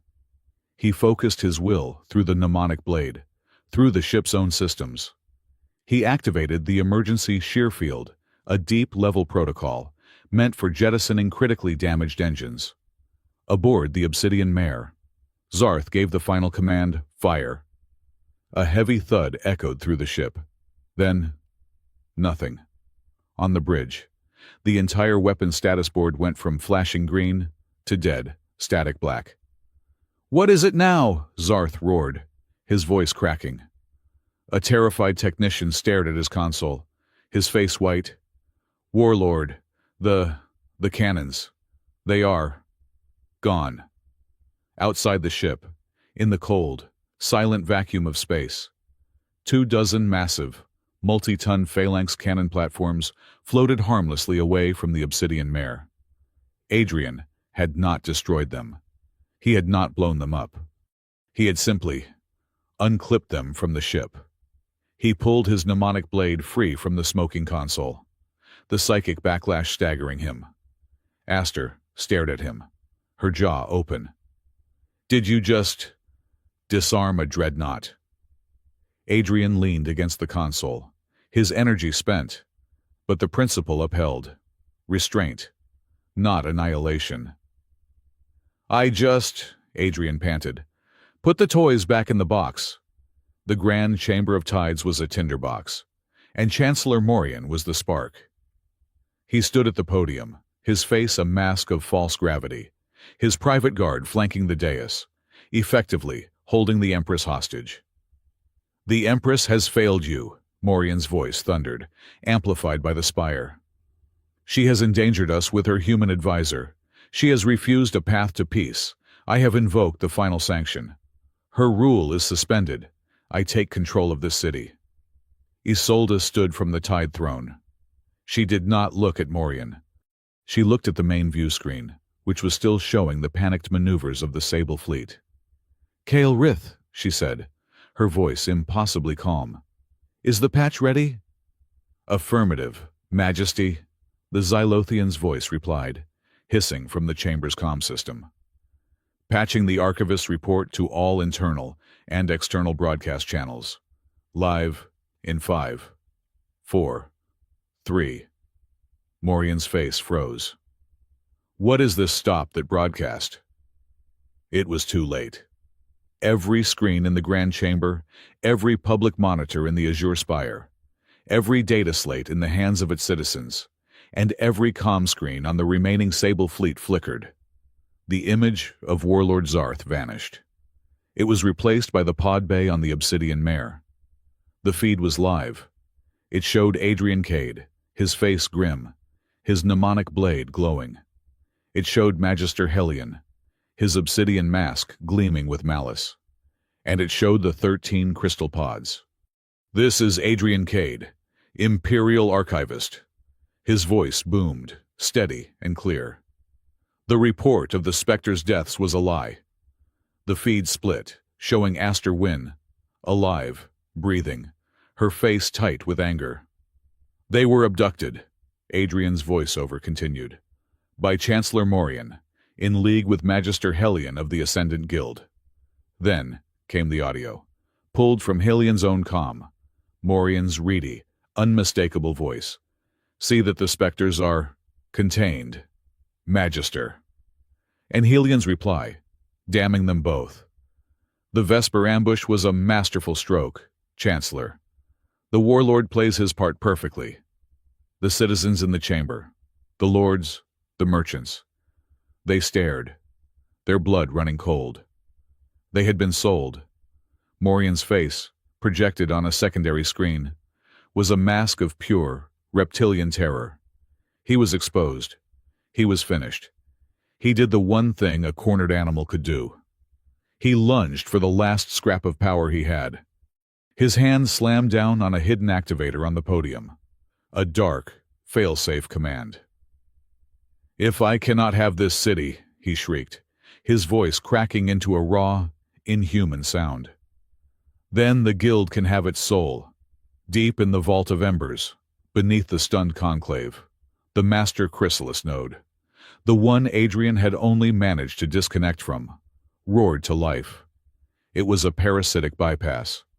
Morian had just force-fed it the Spire's entire emergency power grid. The node pulsed, a sick, violent, violet light, the butterfly gate. The very air in the Grand Chamber began to tear.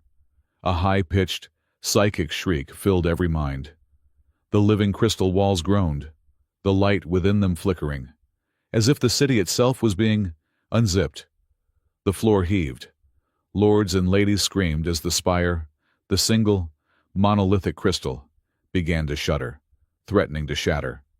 Aboard the Obsidian Mare, alarms howled. Adrian saw the catastrophic energy spike on his console, originating from Varel. "He did it," he breathed, his voice tight. "He triggered the main node. He is tearing the spire apart from the inside." Aster grabbed his arm. "Then blow it. Blow the whole node. You are still linked. Use the phase inverter. Cauterize the link. Do it now." Adrian's eyes were on the data stream. He saw the energy patterns. He saw the city.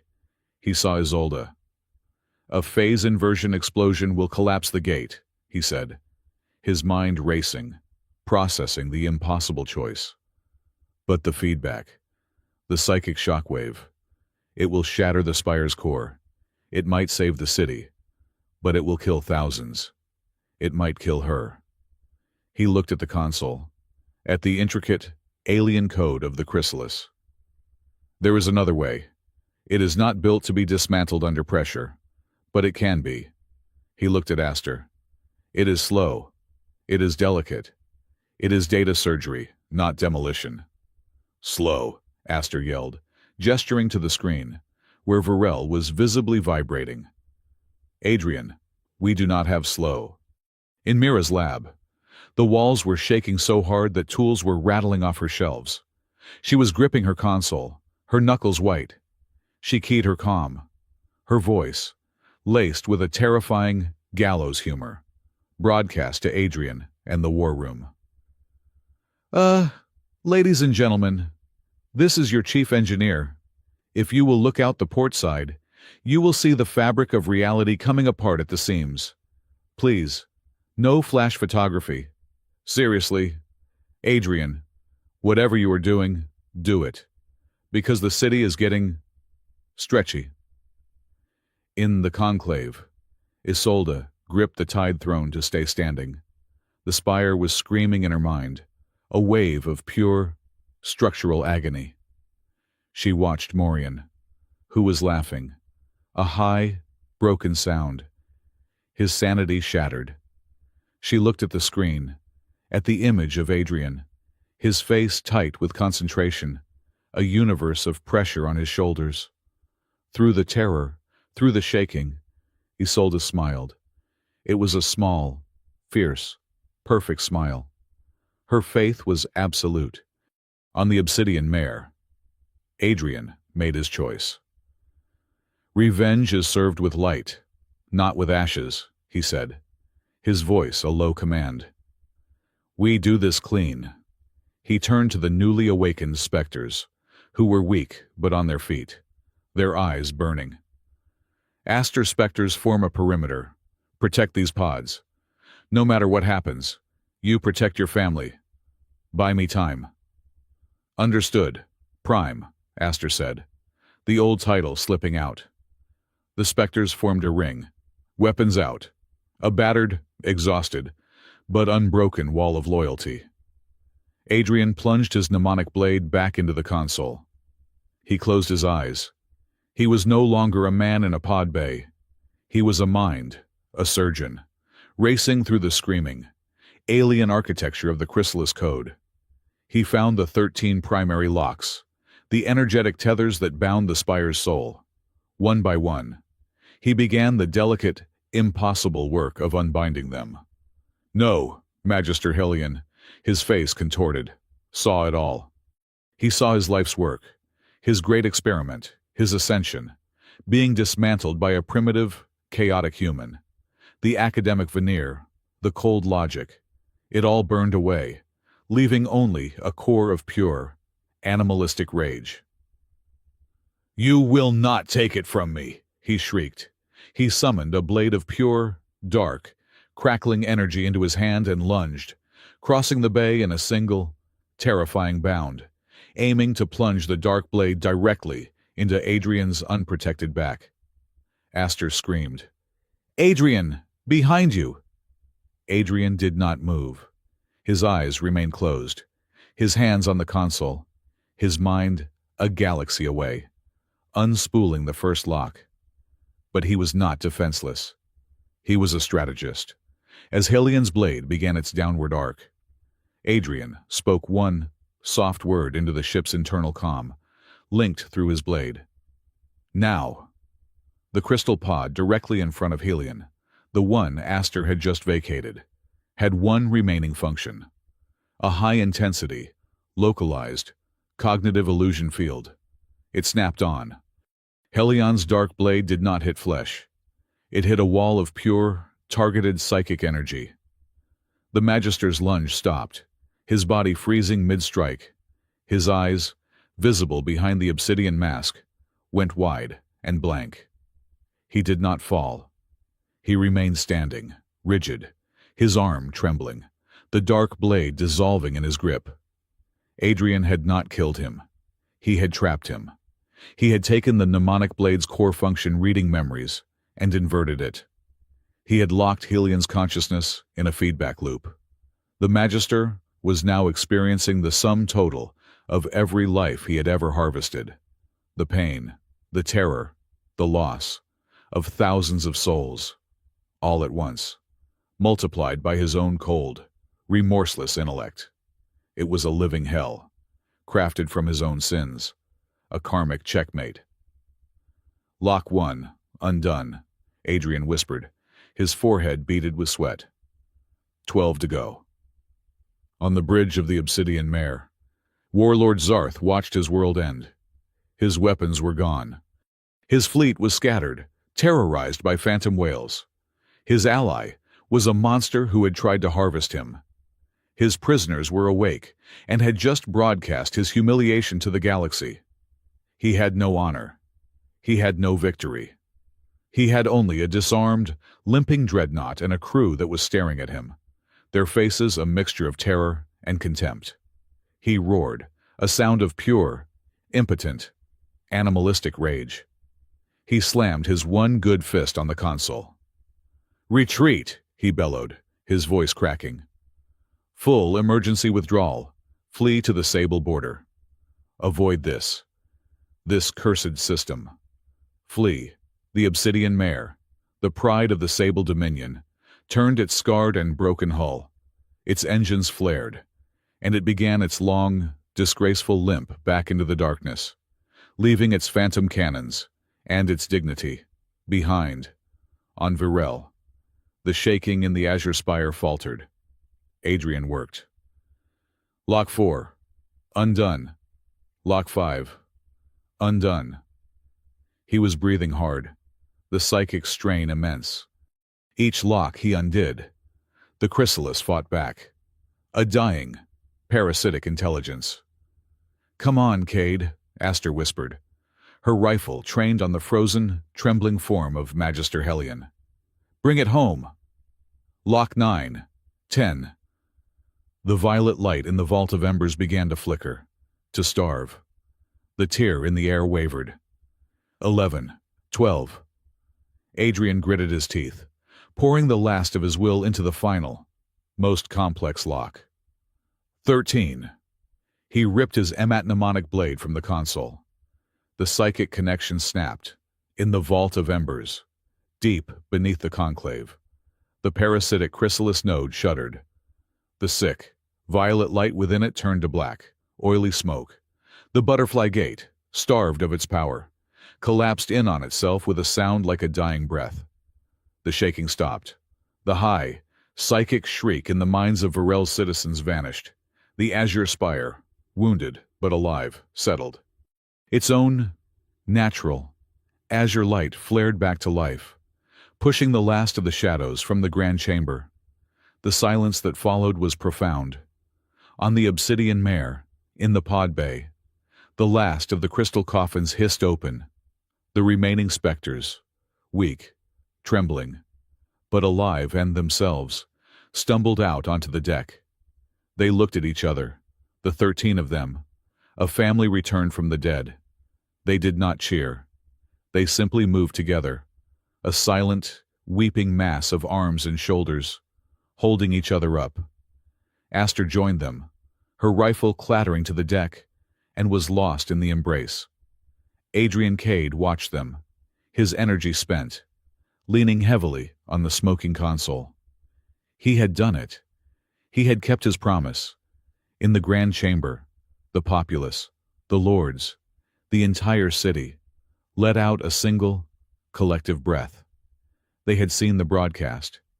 They had felt the spire break, and then heal. They understood. All eyes turned to the podium, where Chancellor Morian stood, his face gray, his laughter dead. He was just a man, a small, pathetic, broken man. Isolde stepped forward. She did not raise her voice. She did not need to. Her words echoed with the pure, cold clarity of judgment. "Chancellor Morian," she declared, "you are under arrest for high treason against the Spire and all life in this system. Your honor guard is dissolved. Your assets are forfeit." She looked out at the assembled crowd, her gaze hard as diamonds. "There will be no closed-door trials. There will be no quiet executions. His trial will be public, and his judgment will be absolute." The chamber was silent for one beat. Then it erupted. It was not a cheer. It was a roar, a deafening, cathartic, visceral roar of relief, of vindication, and of righteous fury. It was the sound of a city that had been pushed to the brink and had been pulled back, not by armies, but by the truth. The moral victory was absolute. The silence that fell over the grand chamber of tides was deeper than the ocean trenches. It was a vacuum left by the sudden absence of terror. The azure spire had stopped its agonizing vibration. The sickly, violet light of the butterfly gate was gone, replaced by the spire's own, healthy, internal azure glow. Chancellor Morian, no longer supported by his screaming rhetoric, simply collapsed. He crumpled onto the podium, a suit of fine robes suddenly empty, his face a gray, slack mask of ruin. The two guards from High Marshal Seraph's personal detail stepped forward, their movements precise and devoid of malice, and lifted him by the arms. His trial would be a formality, a necessary piece of theater for the public record. But his political life, his entire existence had ended the moment Adrian's broadcast went live. In the skies above, the chaos had resolved into a stunned, quiet order. The Sable Dominion fleet, fractured and humiliated, was in full, panicked retreat. Kael Rith, in command of the Spire's defenses, did not pursue. He let them run, broadcasting Warlord Zarth's disgrace on all channels for them to see. The phantom void whales dissolved back into observation satellites, their work done. Aboard the limping obsidian mare, Magister Hellion remained frozen in the pod bay, his arm outstretched, his mind locked in the feedback loop Adrian had crafted. The 13 specters, leaning on each other, a ragged but breathing constellation of humanity, secured the chamber. They were too weak to fight, but they did not have to. The ship around them was in chaos, its crew desperate to follow their warlord's order to flee. Adrian Cade stood, his mnemonic blade deactivating with a soft thrum. He was utterly exhausted, the psychic strain of dismantling the chrysalis code having taken a profound toll. He looked at the 13 faces, bruised, pale, but alive and aware. "Report to the shuttle bay," he said, his voice rough. "The Archive 1 has room for all of you. Go home." Aster Wynn, her arm around a younger specter named Bryn, looked back at him. "What about you and him?" She nodded at the frozen Magister. "I am the Archivist," Adrian said, retrieving a set of high-security binders from a nearby console. "I am just collecting the Guild's library, and I am leaving them a late fee." He would purge the ship's data core, taking every scrap of Guild technology, and leave Hellion for Warlord Zarth to deal with. A fitting punishment. Aster nodded, understanding. "See you in the archives, boss." That night, Varel did not sleep. The fear, the adrenaline, the terror of the Spire's near collapse had to go somewhere. By ancient tradition, it was released in the Festival of Tides. The entire population of the Azure Spire descended to the coastlines, where the 3 moons, ebb, flow, and ripple, pulled the glowing oceans into a massive, luminous tide. They lit no artificial lights. They simply stood, millions of people on the shores, and watched the phosphorescent sea breathe. The spire itself seemed to join, its internal light pulsing in time with the ocean, a soft, azure heartbeat that sang a song of peace, of stability, of survival. The planet was healing itself. In the spire's highest medical tower, the 13 specters were recovering. Their bodies were healing, but the trauma of the chrysalis was a deeper wound. They spent their time together, not in silent reflection, but in a quiet, steady rhythm of shared stories and dark, necessary humor. Aster, sitting up in her bed, was holding court. "So, the chief medical officer comes in," she said, her voice still a little rough. "And he looks at my energy chart, and he says, 'Your bioelectric field is fluctuating.'" And I looked him right in the eye. The other 12 specters leaned in. "And I told him," Aster continued, her face perfectly serious, "Doctor, I swear on the Empress's name, if any of you ever call me a battery again, I will get up from this bed and I will punch you in the throat." A beat of silence. Then Bryn, the youngest, let out a snort. Coven chuckled. Within seconds, the entire room was filled with weak, ragged, but cleansing laughter. It was the sound of the nightmare finally breaking, the last lock of the trauma clicking open. The political fallout was swift. 2 days later, a delegation from the Sable Dominion arrived. It was not a war fleet, but a single, unarmed diplomatic shuttle, bearing a crest of truce. Warlord Zarth was not with them. He had, they explained, been retired. The delegation was confused, angry, and deeply embarrassed. They were warriors who had been played for fools, and they were eager to salvage their honor. Isolde did not meet them. She sent Kael Rith. The Xylothian strategist met the delegation in a cold, gray negotiating room. The Thalassa Empire, Kael Rith vibrated, his multifaceted eyes unblinking, does not recognize your claim of ignorance. You attacked a sovereign system based on false pretenses provided by a known terrorist organization. The lead Sable diplomat, a grizzled old warrior, slammed his fist on the table. We were deceived, used. Your deception is not our concern, Kael Rith replied, his tone perfectly flat. Your actions are, you will pay reparations for the damage to our satellite network. You will hand over every piece of chrysalis-related technology in your possession, including the entity known as Magister Hellion. You will turn over the schematics of the Obsidian Mare's drive core as a sign of good faith. The diplomats balked. That is too much. Kael Rith leaned forward, a menacing click in his synthesized voice.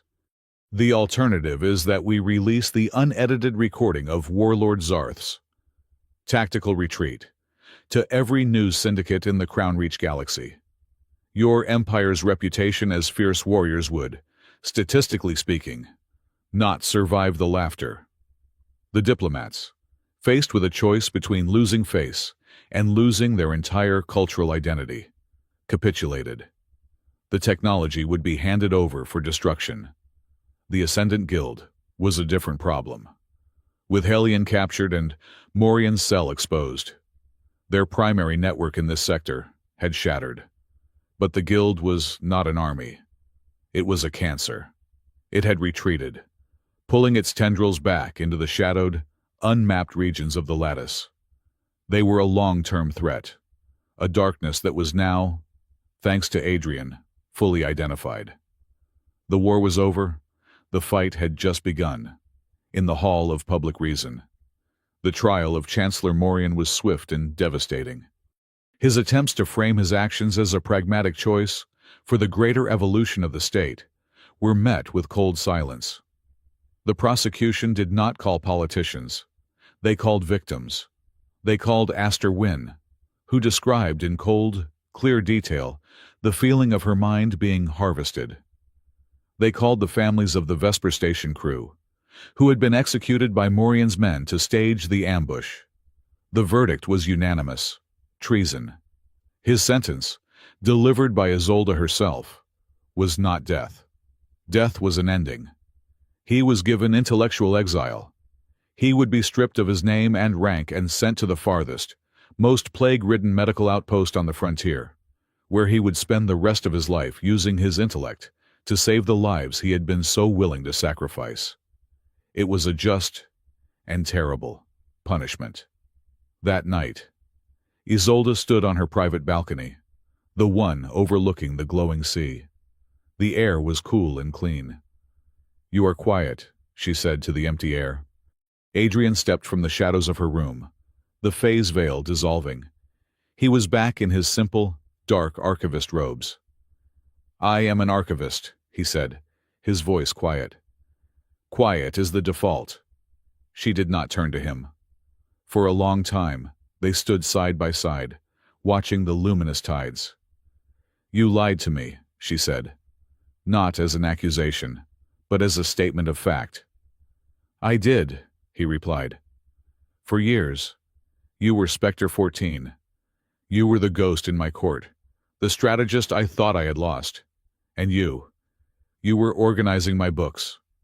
It was necessary, he said, to hide from the guild, to be in a position to act if this happened. The archivist sees everything and is seen by no one. She turned to him then, her eyes searching his. The Empress was gone. This was just Isolde. You let me grieve you, Adrian, the strategist, the man. She stopped, the words too heavy. You let me believe that part of my life was dead. Was that necessary, too? He met her gaze, his own, filled with a history of pain. That was self-preservation. Mine. To be that close to you, to see you every day on the throne, and not be the man I was. It was the only way I could function. The archivist was a role. It was a shield. For both of us. She looked away, accepting the painful truth of his words. You kept a secret that nearly cost me my empire. A secret I also used to save it, he countered, gently. The Aegis lattice. The empty library. Those were protocols I built as the archivist, hidden in the spire's deep code. They were defenses only the keeper of books could have planted. A long silence. I cannot rule with a ghost at my side, Isolde said, her voice firm. I cannot have secrets like that from my chief advisor, from you. I know, he said. So we make a new agreement, she said, turning to face him fully, her hands clasped. A new compact of trust. You have a right to your methods. But I have a right to the truth. No more shadows between us. Ever. Even if the truth is difficult. Adrian considered this. Agreed. With one condition. She raised an eyebrow. The right to silence, he said. If a threat is so great that knowing its full shape would endanger you, would place an impossible burden on you as Empress, I reserve the right to carry that burden for you, until the moment it is safe to share. Isolde frowned.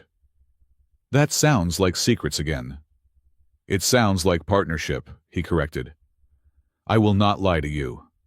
Isolde, I will never lie to you again. But I will shield you, even from the truth, if the truth itself is a weapon, with a time limit. The moment the threat is past, the books are open, all of them. She looked at him, at the man who saw the entire board, at the man who had chosen surgical precision over explosive revenge. She saw the cost of his choices in the lines around his eyes. A time limit, she agreed, extending her hand. A partnership. He took her hand. It was not the passionate embrace of their past. It was something stronger. A handshake. A treaty. An alliance of two souls who had seen the worst and had chosen to rebuild, together. The rebuilding started the next day. The Hall of Public Reason, now purged of Morian's corrupt faction, was eager to solidify its new future. The first motion, proposed by High Marshal Seraph himself, was to formally recognize the role Earth's ingenuity had played. The Charter of Twin Crowns was passed unanimously. It was not an acquisition. It was an equal alliance, a merging of Thalassa's ancient wisdom and humanity's chaotic, brilliant resourcefulness. Within a week, 3 neighboring systems, weary of the Dominion's aggression and the Guild's shadows, formally petitioned to join the new alliance. The second motion concerned Mira Santos. She was summoned from her lab, still wiping grease from her hands.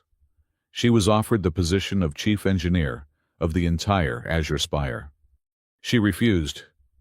No, thanks, she said, crossing her arms, baffling the entire conclave. I am a mechanic, not a politician, but I have a counteroffer. She proposed the creation of the Thalassa Earth Joint Technology Station. It would not just be an engineering hub. It would be an ethics hub. You all, she said, pointing at the assembled lords, just saw what happens when technology with no morals gets a hold of power. The Guild, The chrysalis. That is what happens when you let the what get bigger than the why. Her station, she explained, would standardize technology across the new alliance. It would analyze every new discovery not just for its power, but for its purpose, for its ethical implications, for its humanity. The conclave, humbled and wise, agreed immediately. Mira got her new station. Humanity was not just offering weapons. It was offering a conscience. The day of the Spectre's reinstatement was a bright, clear afternoon. The 13 warriors stood on the main dais, in new, clean uniforms, their health restored, their eyes sharp. The entire city cheered. Isolde presented Aster with a new blade. Adrian stood where he always preferred to stand in the shadows of the alcove, by the archives, watching. Kael Rith shimmered into existence beside him. The crowd is cheering for you, you know. The Xylothian vibrated. You are, inconveniently, a hero. Adrian watched as Aster raised her new blade, the crowd's roar shaking the crystal. He smiled. A small, genuine smile. No, he said, adjusting the cuff of his simple archivist robe. They are cheering for them. I was just the librarian. I found an overdue book, and I put it back on the shelf. He wanted to return to the shadows. He wanted the quiet, the dust, the data slates. But he knew, as he watched Isolde smile at him from across the chamber, that the shadows were no longer an option. History now knew his name. The azure spire was quiet. For the first time since Isolde had taken the throne, the city of living crystal was truly at peace. The fear had receded. The psychic wounds left by the chrysalis were healing, and the spire's internal light pulsed with a slow, steady, contented rhythm, like a sleeping giant. The 3 moons, ebb, flow, and ripple, cast a gentle, silver light over the phosphorescent sea. On the sea prism balcony, the highest, most private terrace of the palace, Isolde Thalassa stood, breathing in the cool, salty air. She was not wearing her formal gowns or her crown. She was in a simple, dark blue robe, her hair unbound, falling over her shoulders. In the high orbit above, a new star was moving, a bright, steady light. The beacon of 2 crowns, the first joint venture warship of the new alliance, was completing its final systems check before its maiden voyage. It is beautiful, Isolde said, her voice soft in the stillness. Half Thalassa elegance, half human stubbornness. It will be a very confusing ship to fight. From the shadows of the doorway, Adrian Cade stepped into the moonlight. He was back in his dark, comfortable archivist robes, his hands clasped behind his back. That is the general idea, he said, his voice equally quiet. It is a statement. We are no longer just a wall. We are a door, and we choose who comes through. They stood in silence for a long time, a comfortable silence that had been earned through chaos and fire. The new treaty was in place. Their partnership was public, but the deepest questions remained, the personal ones, the ones that had no place in a war council. Isolde turned to him. Her eyes, the color of the deep sea, were clear. We are standing here now. The shadows are gone. So tell me the truth. Not the partial truth. Not the shield I agreed to. All of it. She took a breath, asking the question that had haunted her for 5 years. That day, all those years ago, why did you disappear, Adrian? Why did the strategist who had just won the border wars suddenly vanish? Why did Spectre 14 die? Adrian looked away from her, out at the glowing horizon. A small, sad smile touched his lips. The official reason the Imperial archives were a complete mess. Utterly disorganized. He looked back at her, his eyes catching the moonlight, a flicker of the old humor she had first loved. And I had heard a rumor that the Empress in training needed a librarian who knew how to fight. Isolde did not smile. I am not laughing. Not about this. I grieved you. That is the one piece of the puzzle that it still hurts. I accepted your death. I accepted that the man I trusted, that he was gone. And you were here, just down the hall, cataloging dust. Before he could answer, a soft chime announced a visitor. The crystal doors to the balcony slid open. It was Aster Wynne. She was not in a medical gown or a Spectre's combat suit. She was wearing the formal, black and silver dress uniform of the Spectres, her bearing impeccable, her full strength restored. She looked as sharp and lethal as a drawn blade. Your Majesty, she said, with a crisp salute. Archivist. Aster, Isolde said, her voice warming. You should be resting.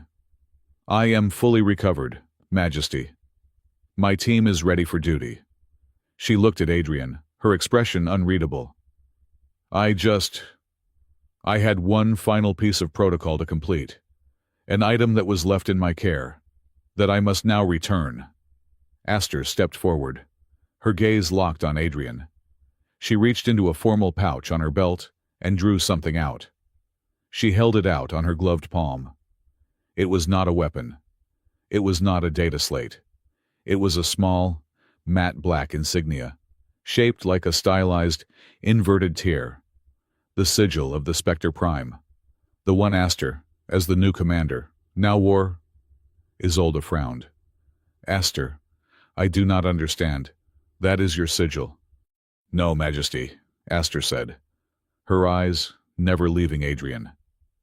This one is not, I believe, she said, her voice clear and formal.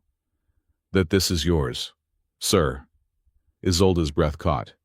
She looked from the sigil in Aster's hand to Adrian's still, calm face. Adrian, what is she talking about? Adrian looked at Aster. His face was a mask of resignation. The long, long game was finally over. He sighed, a sound of profound, ancient weariness. You were not supposed to keep that. You were not supposed to need it again, Aster countered. But you did. And now, she needs to know. She pushed her hand forward. It is time, Prime. You have to tell her, or I will.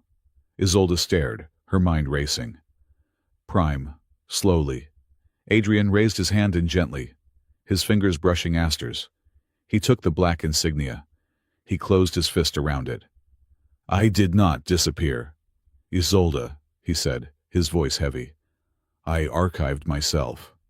Spectre 14, she whispered. That was your designation. The ghost. The one who walked away. No, Adrian said, turning to face her. 14 was the designation I created when I deleted the real one. He opened his hand and showed her the sigil. My real one, Spectre Prime. I did not just join the Spectres, Isolde. I built them. They were my team. Isolde took a step back, as if struck. The implications crashed over her. The 13, his hand-picked soldiers, his family. But why, she whispered. Why leave them? Why hide? Because of the Ascendant Guild, he said, his voice dropping. Years ago, when I was still your public strategist, I found the first hints of their existence. I found the whispers of the Chrysalis Code. I found the theoretical blueprints for the Butterfly Gate. I knew it was a threat the Empire was not ready for, a threat that attacked the lattice itself, a threat we could not fight with dreadnoughts and armies. So you created the Spectres to fight it, she concluded, her mind fitting the pieces together. I created them to contain it, he corrected. But as I dug deeper, I realized the Guild's primary weapon was infiltration. Morian proved that. I knew they would target the Spire, the Node. They would target you. I could not protect you from the throne. I could not protect you as the head of your army. So I created the perfect failsafe. You, she breathed, her hand going to her mouth. The Imperial Archivist. The dead specter. The harmless human. The man with no power, no ambition, buried in the dust of history. The one place no one would ever look for the Spire's chief guardian. I erased Spectre Prime. I created the legend of Spectre 14, the ghost who vanished. And then I buried myself in the library, where I had full, unrestricted access to the Spire's core systems, to the lattice itself. I became the living memory anchor, the invisible failsafe, waiting for the day the Butterfly Gate protocol was activated. Isolde's mind was reeling. The man she had mourned for 5 years had been 10 floors beneath her, protecting her. The Vesper Void, she said, her voice sharp. The 13 fell. You sent them. Adrian's face tightened. That is the part I will regret for eternity. The scenario. Vesper Void. Yes. That was my plan. A contingency I created years ago. A controlled burn. The plan was to fake their deaths, use the resulting panic to draw out any guild sympathizers in the court, test the Spire's response, and map the lattice vulnerabilities. It was just a drill, a ghost story. It was never meant to be real. But Morian, Isolde said, the horror dawning. Hellion. They found it, Adrian said, his voice raw with a self-loathing Isolde had never heard. Somehow, Morian found my old, archived wargame scenario, and he hijacked it. He and the guild. They did not write the script. Isolde. They stole it, and they turned my drill, my fake, bloodless test, into a live operation. They turned my fake death into a very real, very brutal abduction. Isolde felt the floor drop. The message, she whispered, her eyes wide. The first day. Miss me, you. You sent that before you knew they were alive. You sent it thinking your old plan was in effect? Yes, he admitted. When I heard the 13 fell report, I assumed a loyalist, perhaps Seraph, had found my failsafe and activated it. I sent the miss me message as the countersign. The old, private code between me and my specters. It was meant to say, I see you, stand down, return to base. It was a recall order. But it did the opposite, Isolde said, seeing the whole terrible cascade. Morian received it, or the guild did, and they panicked. They panicked, Adrian confirmed, his gaze dark. They were not ready. My message, my little 2-word joke, it forced their hand. They thought I knew everything. They thought I was moving against them.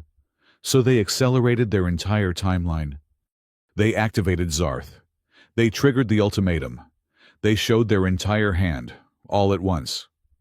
He looked at her. The full, crushing weight of his gamble finally revealed. It was the only way. Isolde. Once I realized they were real, that my team was truly gone, I had to make them move. I had to make them overplay their hand before they were truly, deeply rooted in the Spire. I had to use myself as bait. Isolde was silent. She stared at him, at the architect of her victory, and the architect of her deepest political crisis. The manipulation, the layers of it, woven over years. It was staggering. It was the most brilliant and the most terrifying piece of strategy she had ever witnessed. She felt a wave of cold anger, of betrayal, and a deeper, more profound wave of awe. But at the climax, she said, her voice quiet, testing him. In the pod bay, you had the choice, the phase inversion. You told Aster it would work. You could have destroyed the node, taken your revenge, and ended the guild threat in this sector. It would have fit the plan. The Prime ending the threat he found. It would have cost lives, Adrian said simply. It would have been ashes. It might have fractured the Spire. It might have killed you. So you chose the harder path, Isolde whispered, the last piece of her anger dissolving. The slower path, the human path, to save the specters, to save the city, to save me. You chose light, not fire. That was the proof. That was the final, absolute evidence. His motive, through all the lies, through all the shadows, had never been manipulation. It had been, always, protection. The weight of the years, the confession, the psychic toll of the battle, and the profound relief of this moment. It all settled on Adrian at once. His shoulders slumped. He sank to one knee. It was not the formal, subservient kneeling of a subject to his Empress. It was the bone-deep exhaustion of a soldier, a guardian, who had held his post for a decade and was finally, truly, relieved of duty. He still held the Spectre Prime insignia in his open hand. Isolde, he whispered, his voice thick. I am sorry. For the shadows. For the cost. For the years you thought I was just a man putting books on shelves. He looked up at her, his eyes shining. I am sorry for all the necessary darkness. Isolde looked down at him, at her archivist, at her Spectre Prime, at Adrian. She stepped forward. She did not command him to rise. She reached down and took his free hand, her fingers lacing with his. You carried this burden alone for a decade, she said, her voice soft but unbreakable. You do not have to anymore. She pulled him to his feet. She took the black insignia from his other hand and gently, firmly, pressed it back into his palm, closing his fingers around it. You are the archivist, she said. You are the Spectre Prime. You are Adrian Cade. You are all of them. And you are here. She looked him directly in the eyes. Their new treaty, their new partnership, their vow, sealing in that moment. From now on, she said, her voice low and absolute. If you have to disappear into the shadows, we go together. A bright, silent flash in the sky made them both look up. The beacon of 2 crowns ignited its main drive, a brilliant, steady, blue-white flame. It began its ascent, moving out of orbit, a sleek, powerful shape against the star-filled dark. Aster, who had been standing silently by the door, watching, smiled. Look at that, she said, her voice full of a new, bright hope. A new star. And it looks like it knows how to smile. She gave them both a new, hybrid salute, a mix of a thalassa fist to the heart and a human nod. And then she was gone, leaving them alone on the balcony. Isolde looked at Adrian, at his tired, resolute face. She finally understood. The real strength of humanity. The F. Yeah, he embodied. It was not in their phase veils or their mnemonic blades. It was in this, the willingness to bear an impossible cost, the sheer, stubborn audacity to choose the harder path, the one that saved everyone, the choice to walk into the darkness for a decade, just to protect the light, and the will, after all of it, to still be standing here, choosing to hold her hand. A small, soft chime came from the comm unit on Adrian's wrist. He frowned, checking it. It was a faint, encrypted data burst from the deep fringe of the lattice. Just a string of guild code, a moving signal. Isolde saw the look on his face. They are not gone, are they? No, Adrian said, his gaze turning back to the stars. They are just regrouping. They are learning, he smiled, a tired, thin smile, and tapped his comm. Mira! Mira's voice crackled back instantly, bright and full of static. Yeah, boss. We are in the middle of calibrating the new coffee machine for the ethics hub. It is a moral crisis. This thing keeps trying to serve us optimized nutrient slurry. Looks like we need to check some more books out of the war library, Adrian said. There was a pause, and then Mira's cheerful, utterly undaunted laugh. Fine. As long as this time, there is coffee. The line clicked off. Adrian deactivated his comm. He turned back to Isolde. He and she stood together, hand in hand, partners, looking out at the calm, phosphorescent sea. Adrian lifted his other hand, the one with the comm unit. His fingers moved, typing a single, private signal. A new protocol, a new standing order. He sent it deep into the heart of the etheric lattice. A message not just for the spire, but for the universe. If they say 13 fell again, tell them we learned to stand 14.